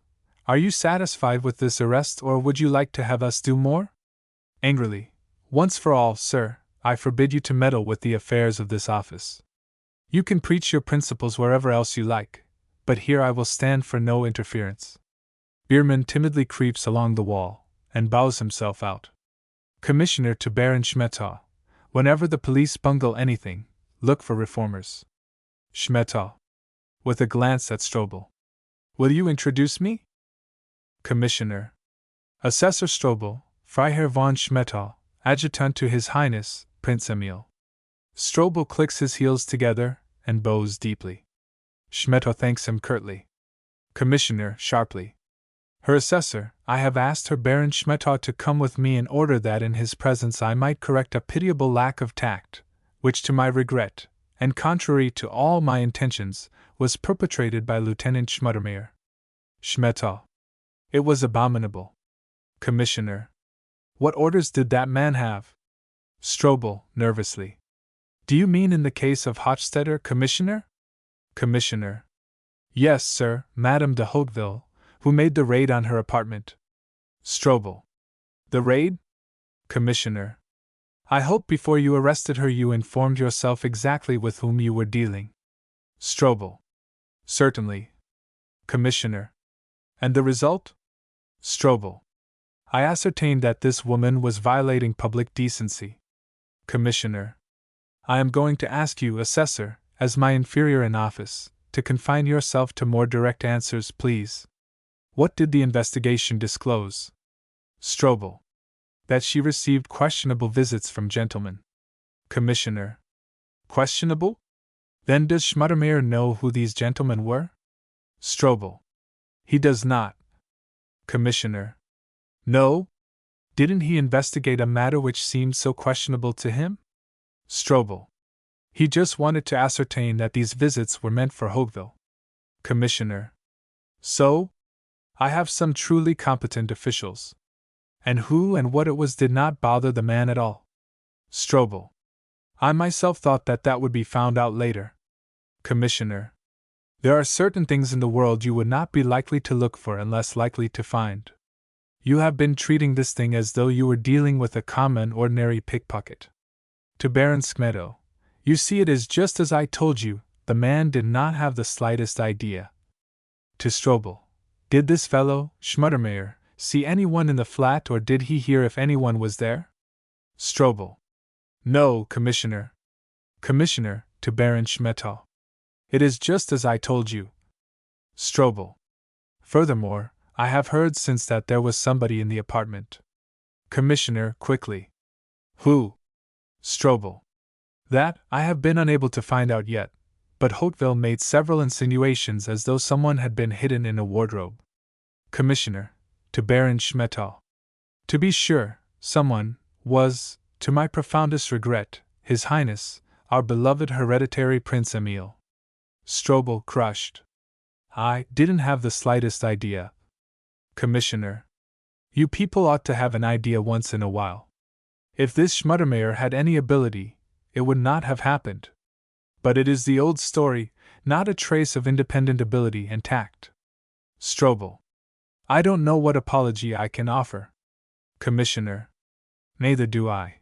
Besides, Herr Baron Schmettau himself was obliged to go through this very unpleasant incident. Schmettau. Schmettau speaks very precisely but puts a slight emphasis on his S. I was completely dumbfounded. I cannot understand how it could happen. Just picture it.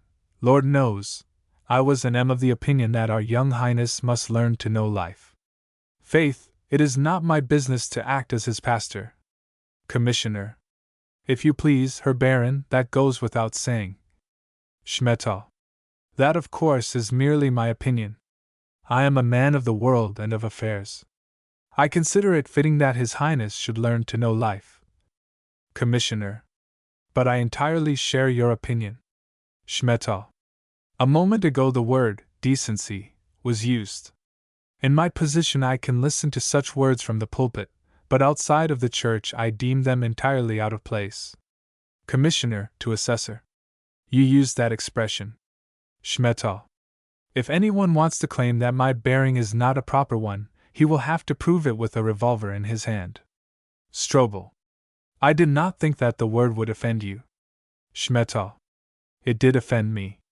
Such expressions are fitting in an asylum for feeble-minded people. They should never be used to characterize the recreation of cavaliers. Commissioner. May I put in a good word for my assessor? It certainly was not his intention to offend you. Schmettau. It was not his intention. To the assessor, then I will assume that it was never said. The assessor clicks his heels. I am somewhat nettled, but you cannot be surprised at that. You can imagine with what care I undertook this task. This Madame de Hauteville was recommended to me by reliable parties. She has good manners and does not talk. Commissioner. In her way, she certainly seems a very decent person. Schmettau. Absolutely. Since it was my belief that His Highness must learn to know life, I could not find a better place. To the Commissioner. We understand each other? Commissioner. Certainly. Schmettau. Every guarantee against vulgarity, everything tip-top. Now picture it to yourself. I do all a man possibly can, and this inconceivably awful scandal happens. Commissioner. It is the old story. These people have no tact. Schmettau. That doesn't help me any. I am not trying to mix in your business. That never occurred to me. But this does not help me one bit. The whole blame attaches to me. I simply will be told that such things should not have happened.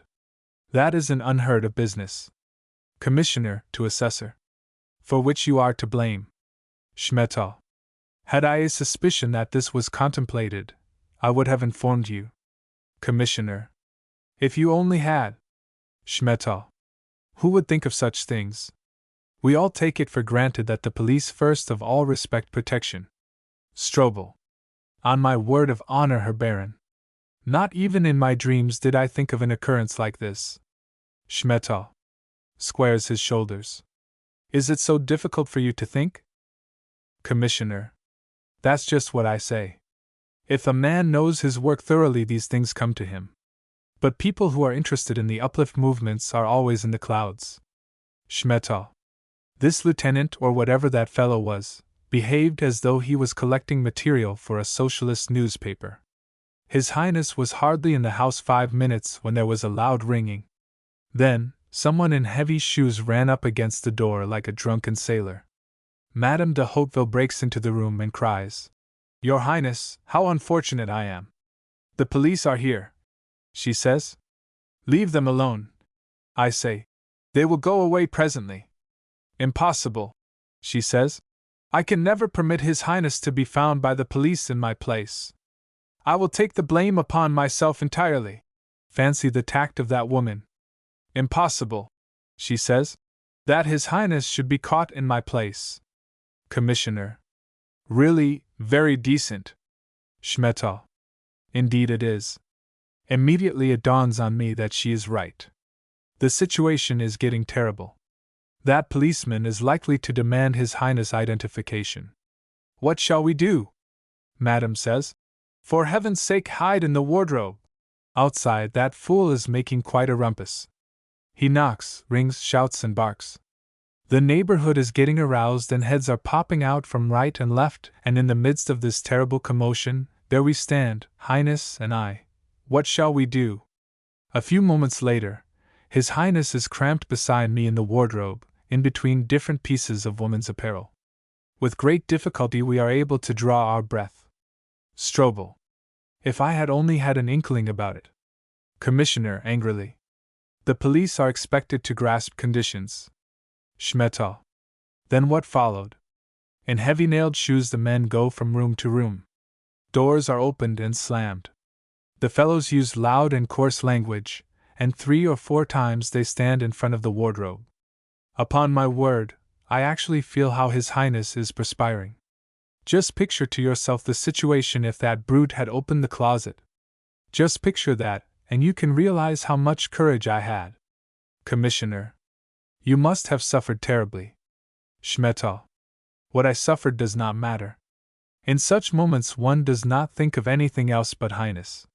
What an outrage! Finally the steps disappear.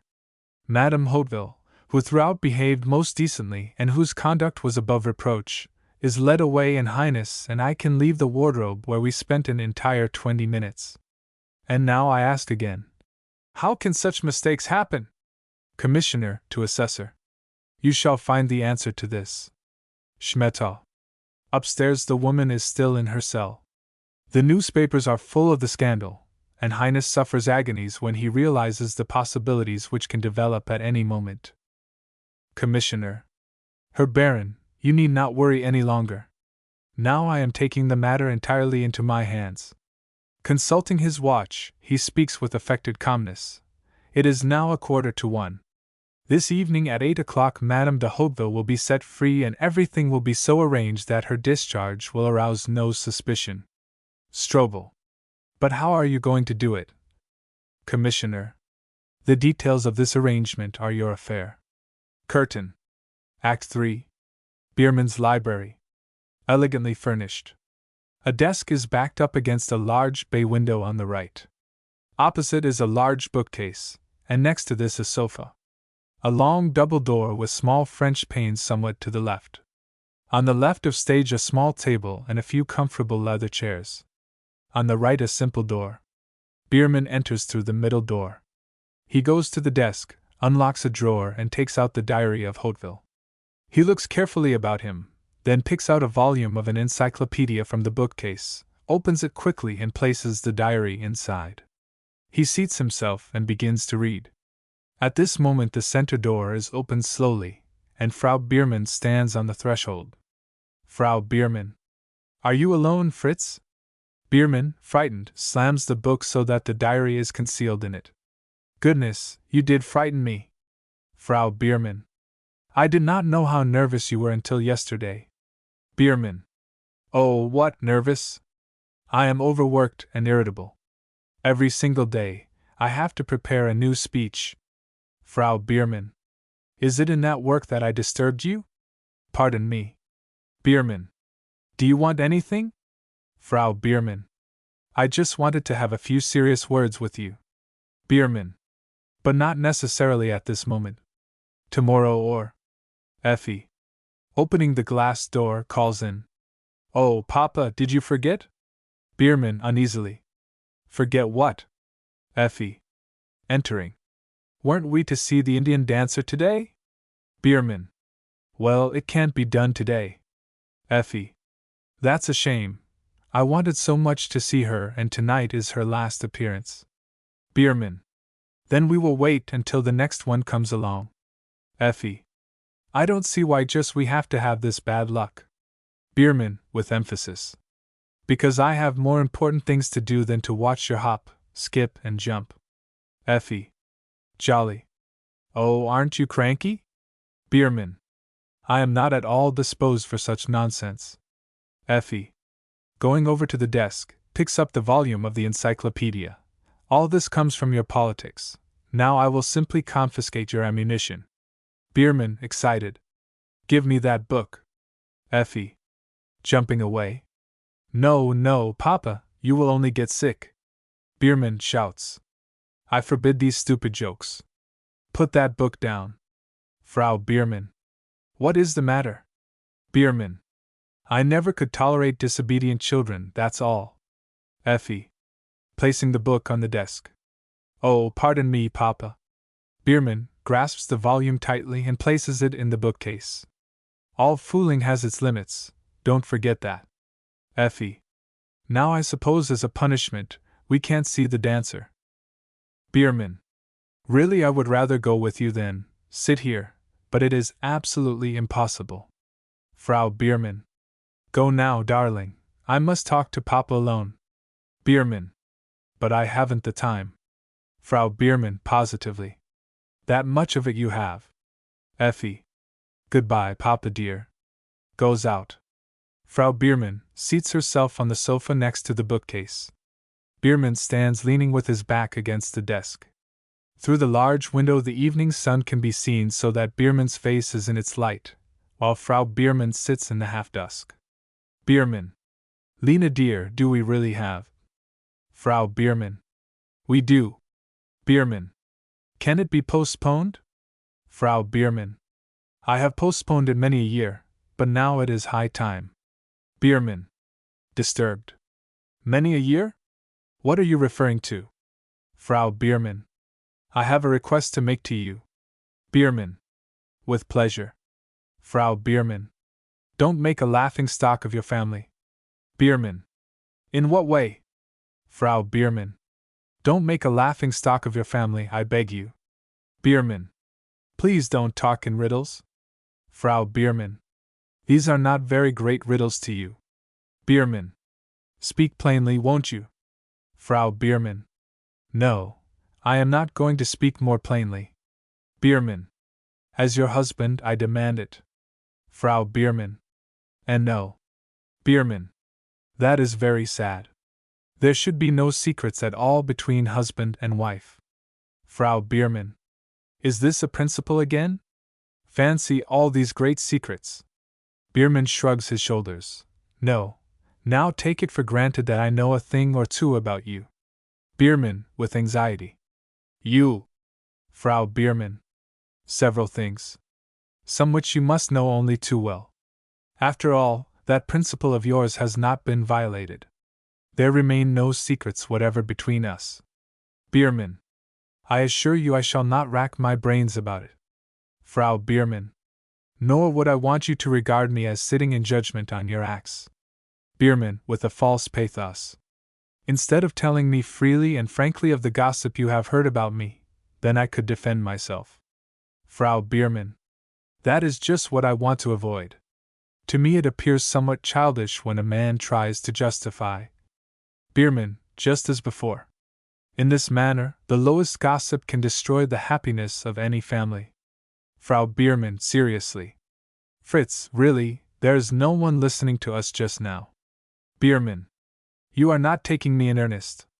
Frau Biermann. No, and it is our good fortune that I am not. At least, my good fortune. Biermann. You call that good fortune? I might have expected something different from you. Frau Biermann. No, sir, you did not. If you will be honest with me, you will admit that. This many a year, we have been playing a common farce. You acted the true Christian head of the family, and I the all-believing audience. Biermann. How nice. Frau Biermann. Not nice, but it's true. Perhaps the fault is not entirely ours, for we learned it from our parents. You men are supposed to impress us with your greatness, and we women are to stand by and admire. Biermann. Do you find that impossible? Frau Biermann. Even the best Christian family principles must have some foundation. What was I supposed to admire? Biermann. You ask that now? Frau Biermann. Perhaps I gave it up sooner than others. But that is due to our relationship. We were always together. Where is a man to get pose and character enough to last him for 24 hours every day? Biermann. So that is about your conception of our married life? Frau Biermann. That is it exactly. Biermann. And after all the years? Frau Biermann. I acquired it rather early.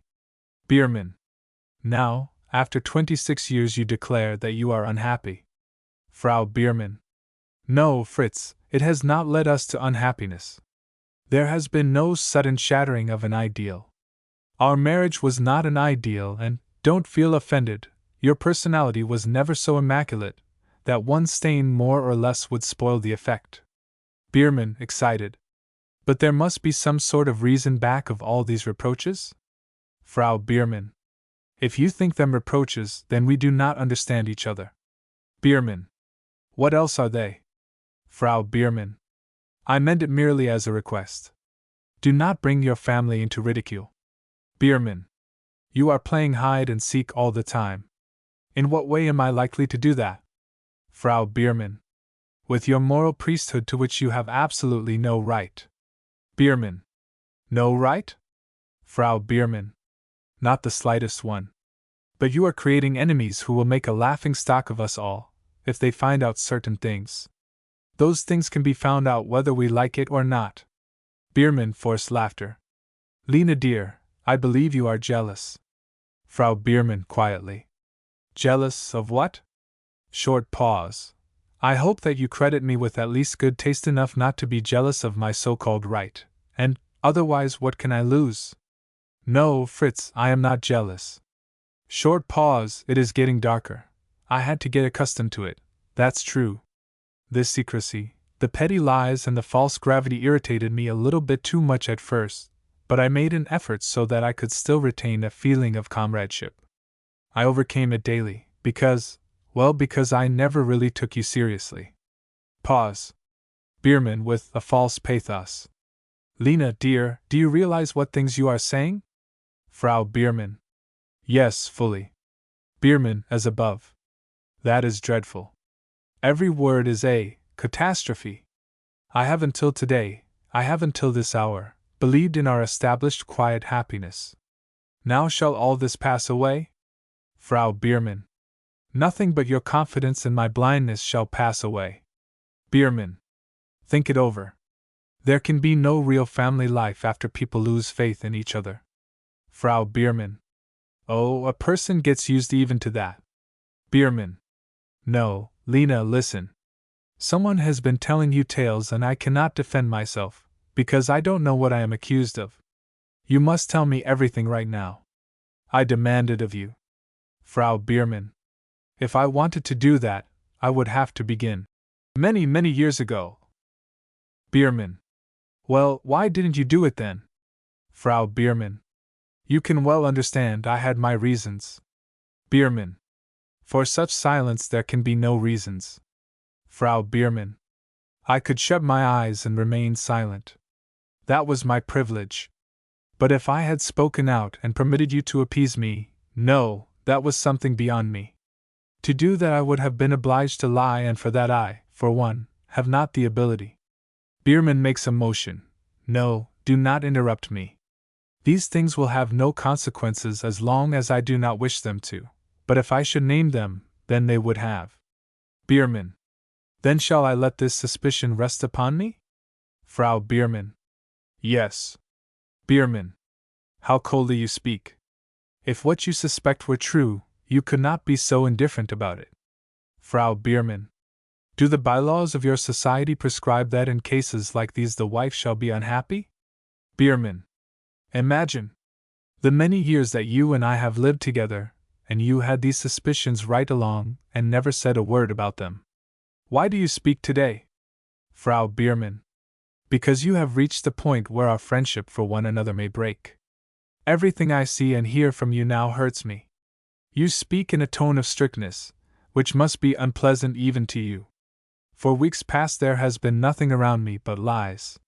What you say to me, all that you say to the children, and what you preached here publicly last night. Every word hurts my ears and urges me to contradict you. I am silent, and by doing that I endorse your lies. Bierman. But Lena. Frau Bierman.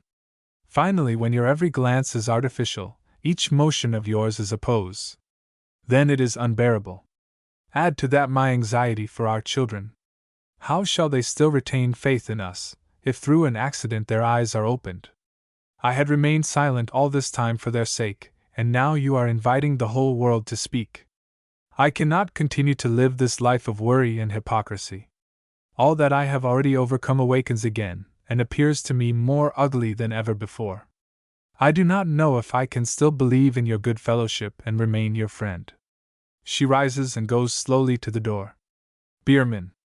I do not seem to know you any more. During our entire married life, you have not spoken as seriously as in the last 15 minutes. Frau Bierman. That perhaps was my great mistake. But I have paid for it. She opens the door.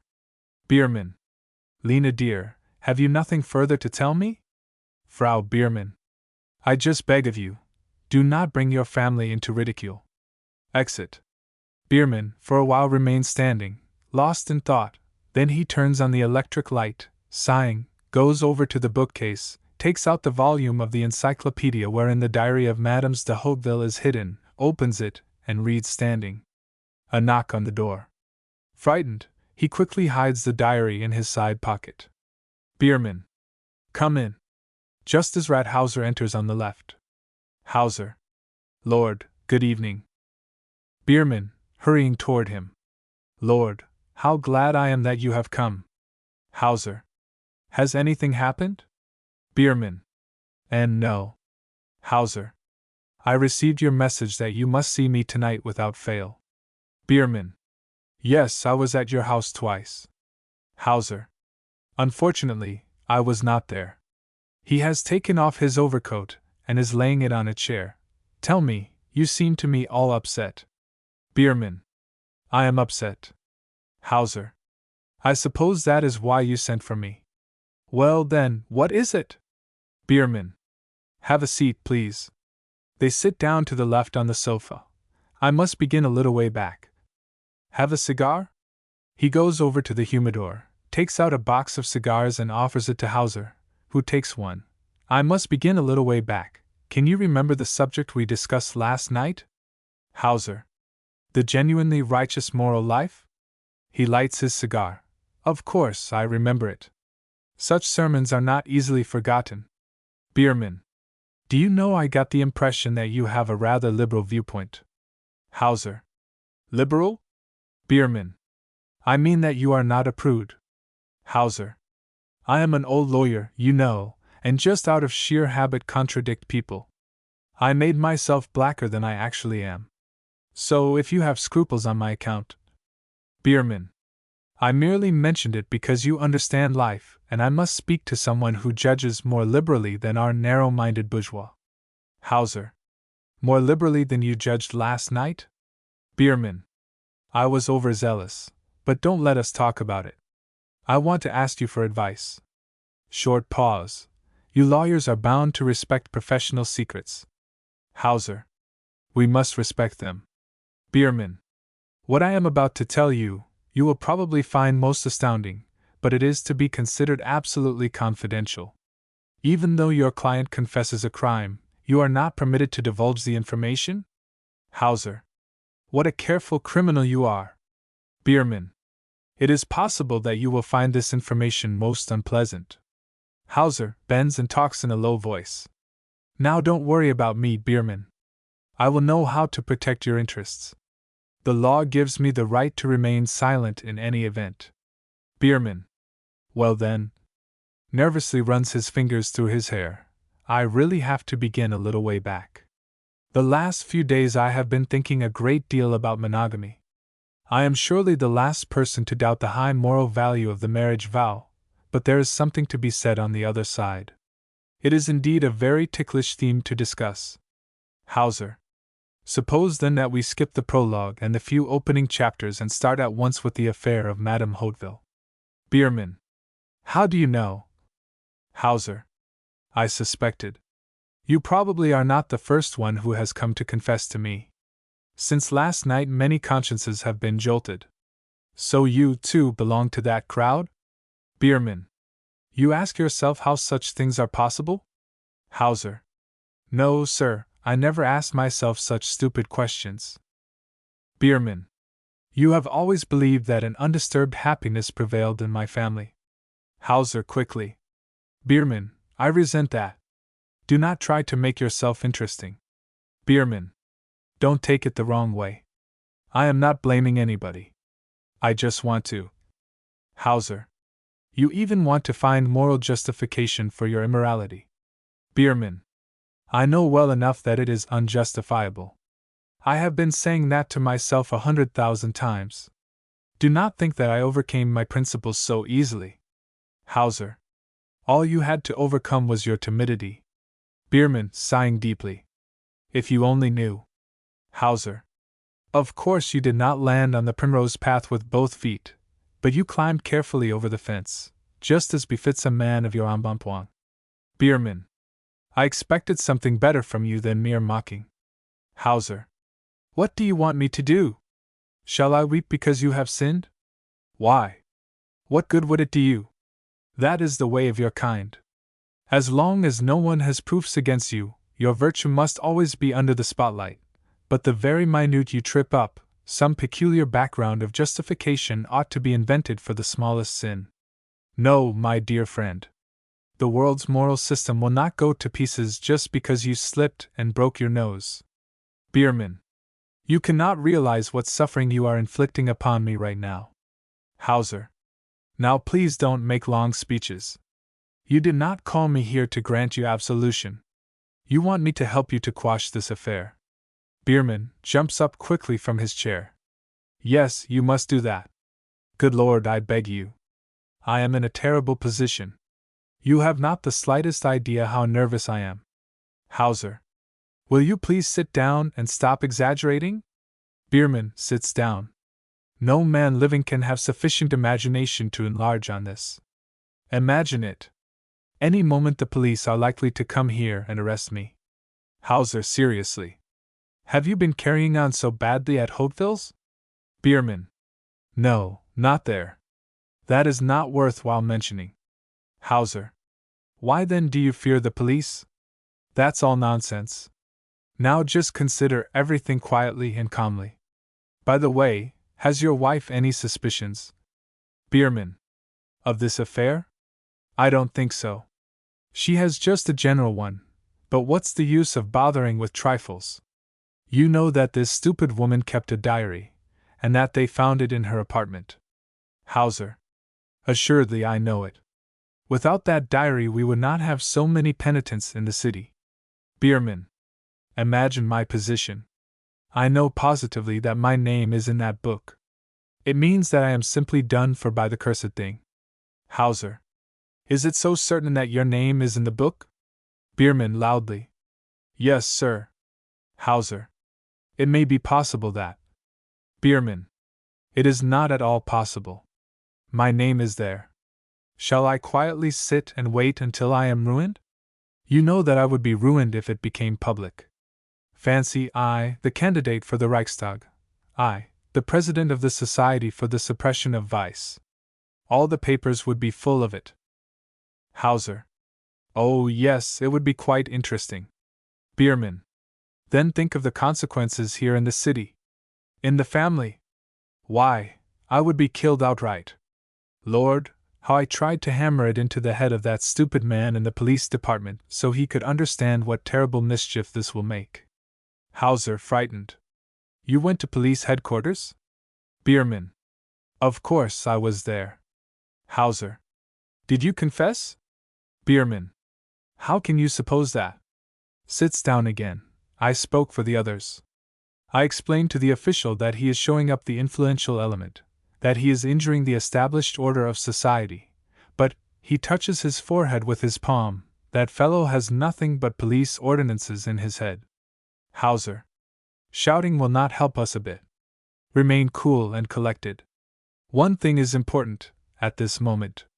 Has the diary reached the district attorney's office? Bierman. No, it has not. Hauser. Well, as long as it remains in the police department, there are still possibilities. Bierman. It is not in the police department either. Hauser. Of course it is there. Where else should it be? Bierman, indicating his side pocket. Here. Hauser, amazed. What? Bierman takes the diary out of his side pocket and places it on the table. Here it is. Hauser. So, this is the celebrated diary of Madame Hauteville. Bierman nods. Who gave it to you? Bierman. Nobody. I just took it. Hauser. You mean, you sto? Bierman. Stole it, yes, sir. Hauser pulls back his chair and breaks into a loud laugh. You did that? He laughs. Say, that's pretty good. Now I am beginning to respect you. Confound it, I would never have given you credit for a stunt like this. He laughs and slaps his knee. Bierman. Laugh while I am dying of fright. Hauser. Don't spoil my good impression of you. I am on the point of admiring you. He laughs again.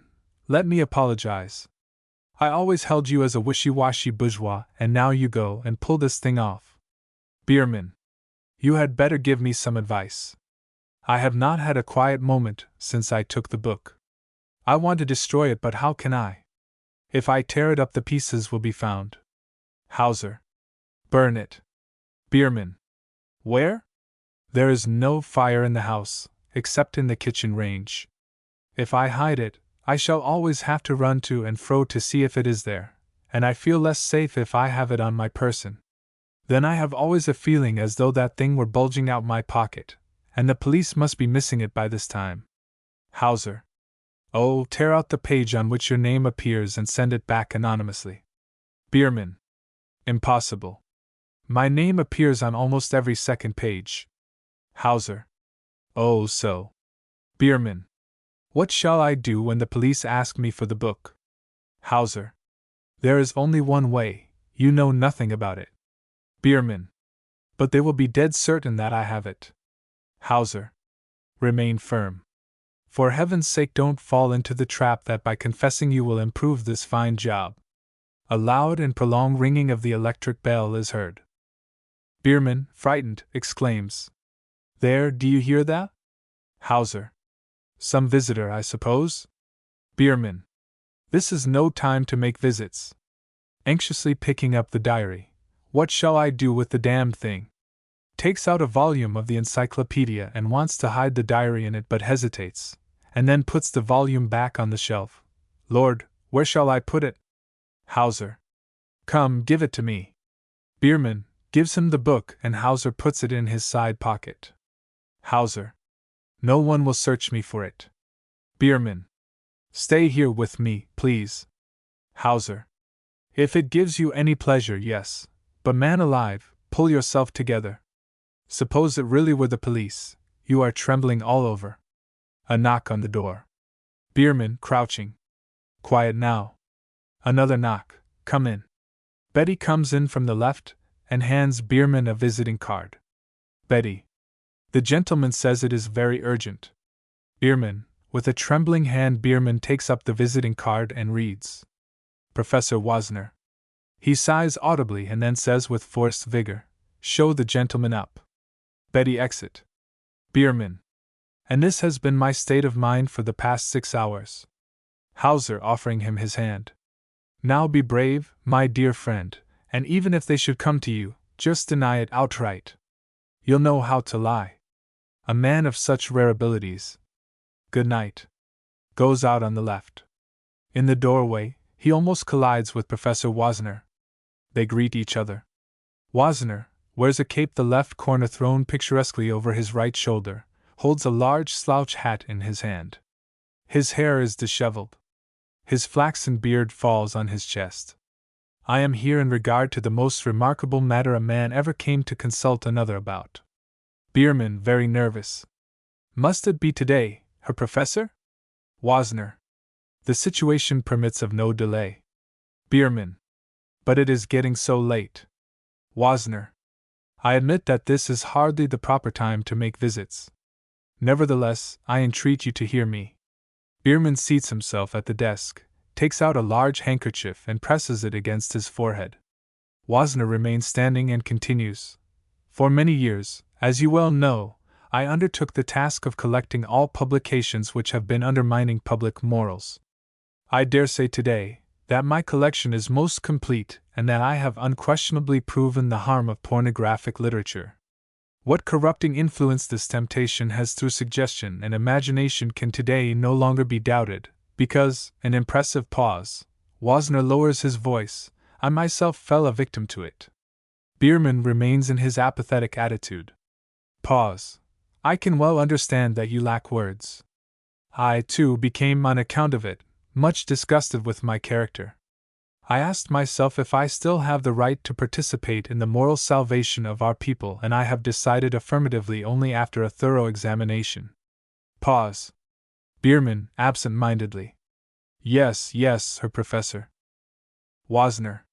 You are entitled to know everything. Only spare me the details. Briefly stated, one day I could not view my collection as objectively as usual, and through a friend I was induced to make a most damnable visit. I assure you that I simply loathe that fellow. Bierman. But just why are you telling me all this? Wozner. Because together we have fought against immorality shoulder to shoulder.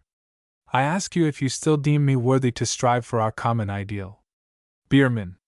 For my part, go as far as you like, I won't stop you. Wozner. Then you will not deny me your assistance? Bierman. Suppose we discuss all this tomorrow, Herr Professor?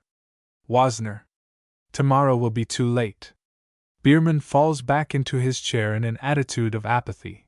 After my false step, I became convinced that it is my duty to protect others from this temptation.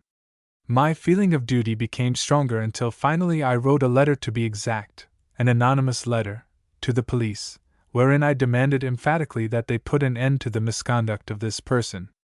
Bierman, now attentive. Really, that was not nice. Wozner.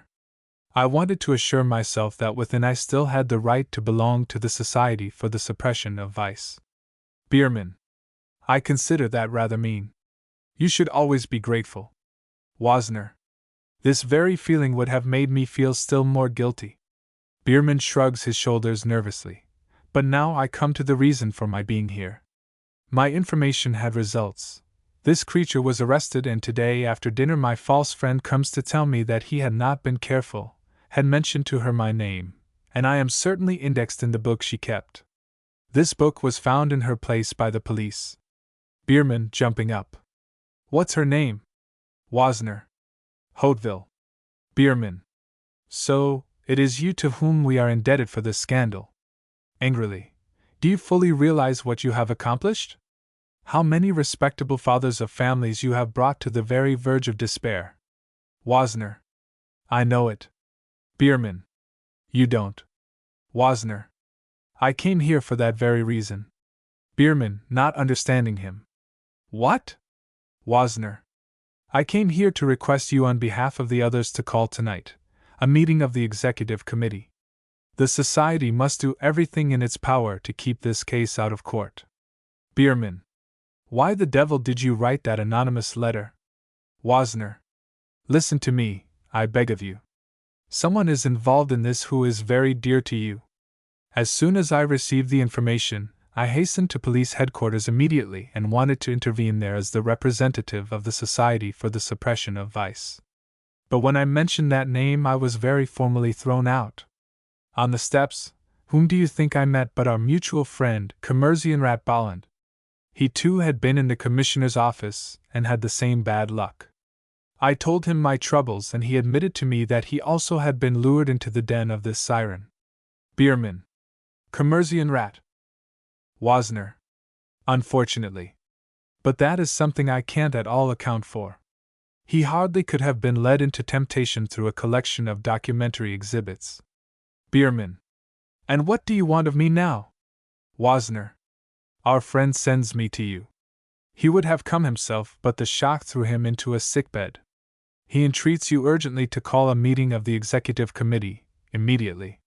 We have very influential people in our midst who must bring pressure to bear on the Department of the Interior in order to hush up this affair. Bierman. If only you had not written that anonymous letter. Wozner. I felt a moral duty to do it. Bierman. And now it is our moral duty to patch up this matter. Betty enters on the left. Betty hands Bierman a calling card. The gentleman says it is very urgent. Bierman reads. Assessor Strobel. Frightened, to Betty, tell him I am out of town. Betty about to leave. No, tell him I am sick, or, Betty, show the gentleman up. Betty goes out. Wozner. At what time shall the Executive Committee meet? Bierman, excited. Oh, leave me alone with your Executive Committee. Wozner. You must not desert us in our hour of peril. A leader's fate is bound up with his followers according to German tradition. Bierman, as before. It is all your fault anyway. Wozner. Shall I then tell our sick friend that we cannot count on your support? Bierman. If I am so situated that I can, I will be over to see him in an hour. I can't promise you more now. Assessor Strobel enters on left, and remains standing in the doorway. Strobel, very seriously. Herr Bierman, I must speak to you privately. Bierman, confused. You with me? Well, since you must, I suppose you must. Wozner. Well, I am going. Wozner exit left. Strobel enters. Wozner remains standing on the threshold. The Executive Committee will be called to the sick bed of our friend. We shall await our chairman. He goes. Strobel and Bierman remain standing, silent, facing each other. Strobel. You are surprised, I presume, that I come here at this unusual hour. Bierman. Why should I be surprised? Strobel. You will have to pardon me. The matter which brings me here is unusual and urgent. Bierman. Oh, don't mention it. A short pause. They both clear their throats. Strobel. You were in my office this morning. Bierman. Was I? Strobel. Why, of course you were in my office this morning. Bierman. Oh, yes, yes. I remember we had a short conference. I must ask you to excuse me, Herr Assessor. I am suffering with an awful ringing in the ears. It makes me so forgetful. Strobel. But I hope you still remember what we spoke about. Bierman. Very dimly. If you would remind me of it, perhaps it will not be so difficult. Strobel. You came on account of the Hogeville case. Bierman. So? Strobel. Or the Hochstetter. Bierman. Well, since you say so, it must be so. Strobel. First I thought you came to express your satisfaction that we had caught this person. Bierman. No, that was not my purpose. Strobel. I am sure it wasn't. I was quite surprised that you were not satisfied with her arrest. Bierman. Why shouldn't I not be satisfied with her arrest? Strobel, nervously. But Herr Bierman, you will recollect how we discussed the diary. Bierman, quickly. A diary? I know nothing about it. Strobel. You even became quite excited about it. Bierman. I know nothing whatever of any diary. You never showed me any book at all. Of that I am very positive. Strobel, in despair. It is just my confounded luck to find you in this predicament. You are evidently suffering. Bierman. An awful ringing in my ears. Strobel. I would leave you at once if the least delay were possible. But I simply must speak to you about it tonight. Can't you get relief by taking medicine? Bierman. No medicine can help me. I can only tell you that I do not know anything about any diary. Strobel. Lord, leave the diary out of it altogether. It is absolutely of no importance. Bierman. It is of no importance? Strobel. Of course, it is safely locked in my desk. Bierman. Is that so? Well, then I can't understand why you hurried to see me tonight. Strobel, very embarrassed. But that is exactly what I wanted to explain to you. But how shall I do it? You scarcely remember any more than that you were in my office this morning. It is incredible how misfortune has been persecuting me since noon. Bierman, greatly relieved. Well, calm yourself, her assessor. It will come out right in the end. Strobel, downcast. No, it can never come out right. Bierman, soothingly. Sit down nicely in this chair, so. I'll sit next to you here, so. And now let us see about it. They seat themselves on the left upstage. Do you know, I am beginning to feel much better already. So the diary is in your desk. Strobel. For my part, let it be buried 1,000 feet deep. For God's sake, don't talk of it any more. It takes us away from my subject. Bierman. That's right. We shan't talk of it any more. Now let me see, I called on you about the Hauteville case. Strobel. And on this occasion you demanded that the police suppress the matter. Bierman. Quite true, I did that. Strobel. There you are. And that's why I thought you were mostly interested in avoiding scandal. Bierman. In what way? Strobel. Not personally, but from a wholly humanitarian or civic standpoint. You even told me that just because of your position as president of the Society for the Suppression of Vice, you regarded it as your duty to keep this matter out of the courts. Bierman. Only for the common welfare. Strobel. And out of consideration for public opinion. I had the impression that these considerations were of great importance to you. Bierman. And still are. Do you think I changed my views? I repeat to you that I would consider this court trial a misfortune because it would be contrary to the established order of society. Strobel. Then we are agreed in our principles. Bierman. You too? Strobel. Absolutely. Bierman. I thought that you had, this forenoon. Strobel. And I was also mistaken because you didn't seem to remember. But at any rate we agree in our principles. They shake hands. Although that does not accomplish anything, still it is a great relief to me that we understand each other. I am coming now to the real purpose of my visit. He clears his throat. Herr Bierman, I must demand your word of honor that not a syllable of what I tell you will ever pass your lips. Bierman. My sacred word of honor. Strobel. These are official secrets, perhaps even state secrets, and a single careless word might have tremendous consequences. Bierman. You can depend on me. Strobel. Not even to your family. Bierman. Not a breath. Strobel. To tell you, since you were at my office this morning there were most remarkable developments, quite unique in their way. But I have your word of honor, have I not? Bierman. My sacred word of honor. Strobel bends low and protects his mouth with his hand and whispers. That very night when Madame Hauteville's apartment was raided, without our knowledge a very distinguished person was hidden there. Bierman. I can imagine. Strobel loudly. You can't imagine it at all. Whispering, our young heir, Prince Emile, was there himself. Bierman, surprised, slapping his thigh. Now what do you think of that? Strobel loudly.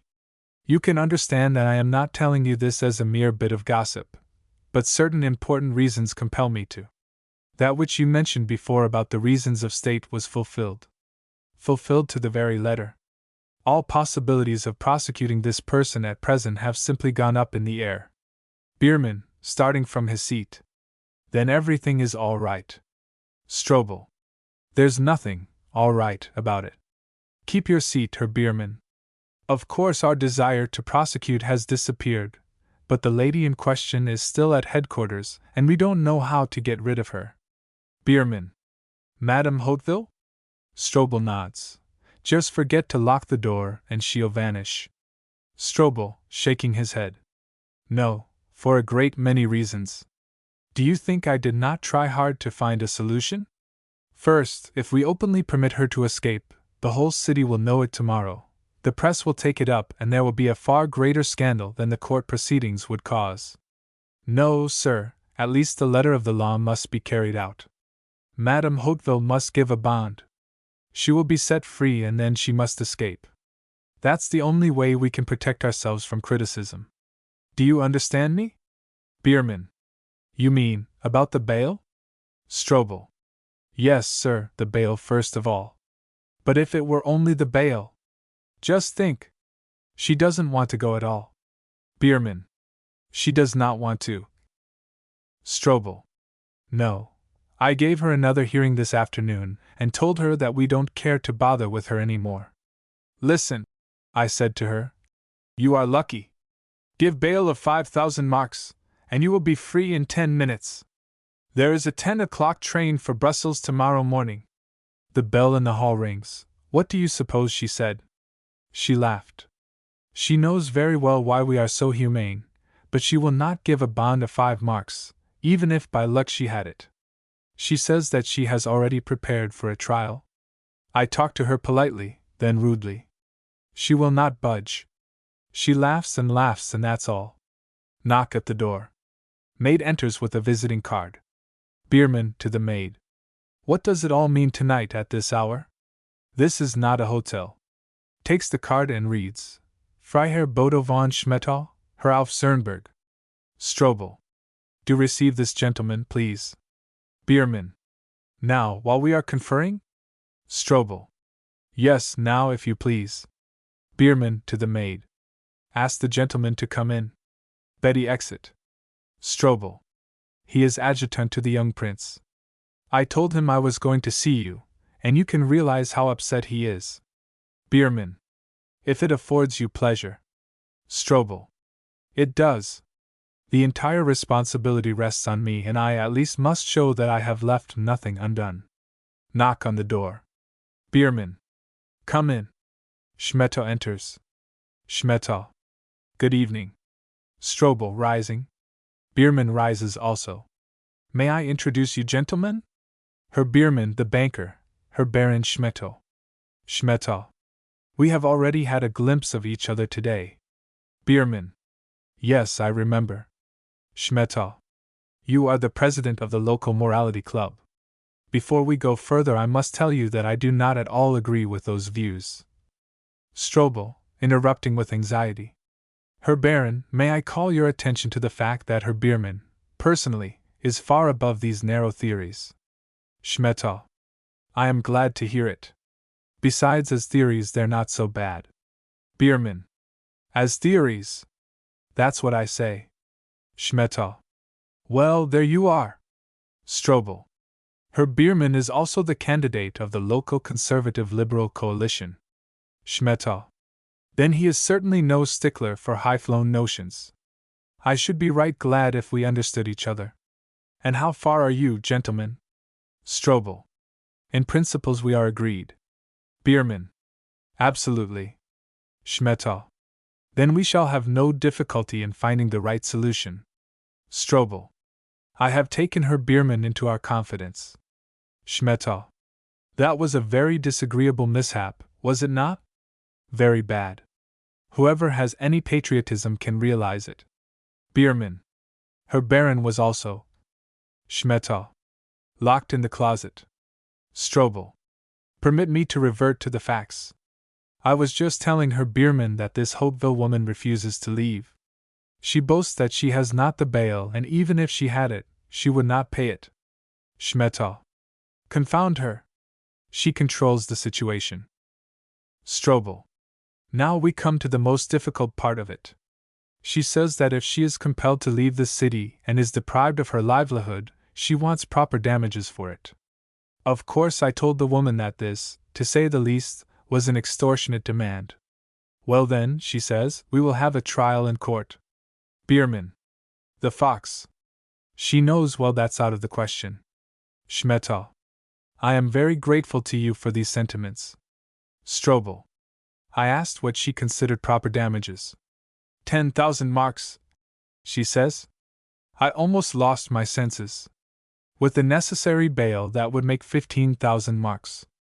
Schmettau. In the end, perhaps that is not so gigantic. Strobel. Who is going to pay it? Schmettau. Not we, of course. Our state is a poor paymaster. Strobel. Here is a fine mess, which I cannot solve, at least not I. Herr Bierman, you said yourself that your Society for the Suppression of Vice is vitally interested in the undisturbed maintenance of the popular belief in morality. For the members of your society, it ought to be quite easy to collect that sum. I know of no other way. Bierman, with folded hands, he stands in a pensive mood. The executive committee is expecting its chairman. And I know of a professor who alone ought to pay an extra 1,000 for a letter he wrote. To the others, gentlemen, briefly speaking, I will do it. On behalf of the society, I pledge this sum. Schmettau. Herr von Bierman, I can only say that you have acted honorably. The house of Emile the Benevolent knows on whom to confer an order. He offers his hand. Bierman. But let me assure you, Herr Baron, I did not do it expecting a reward. Curtain.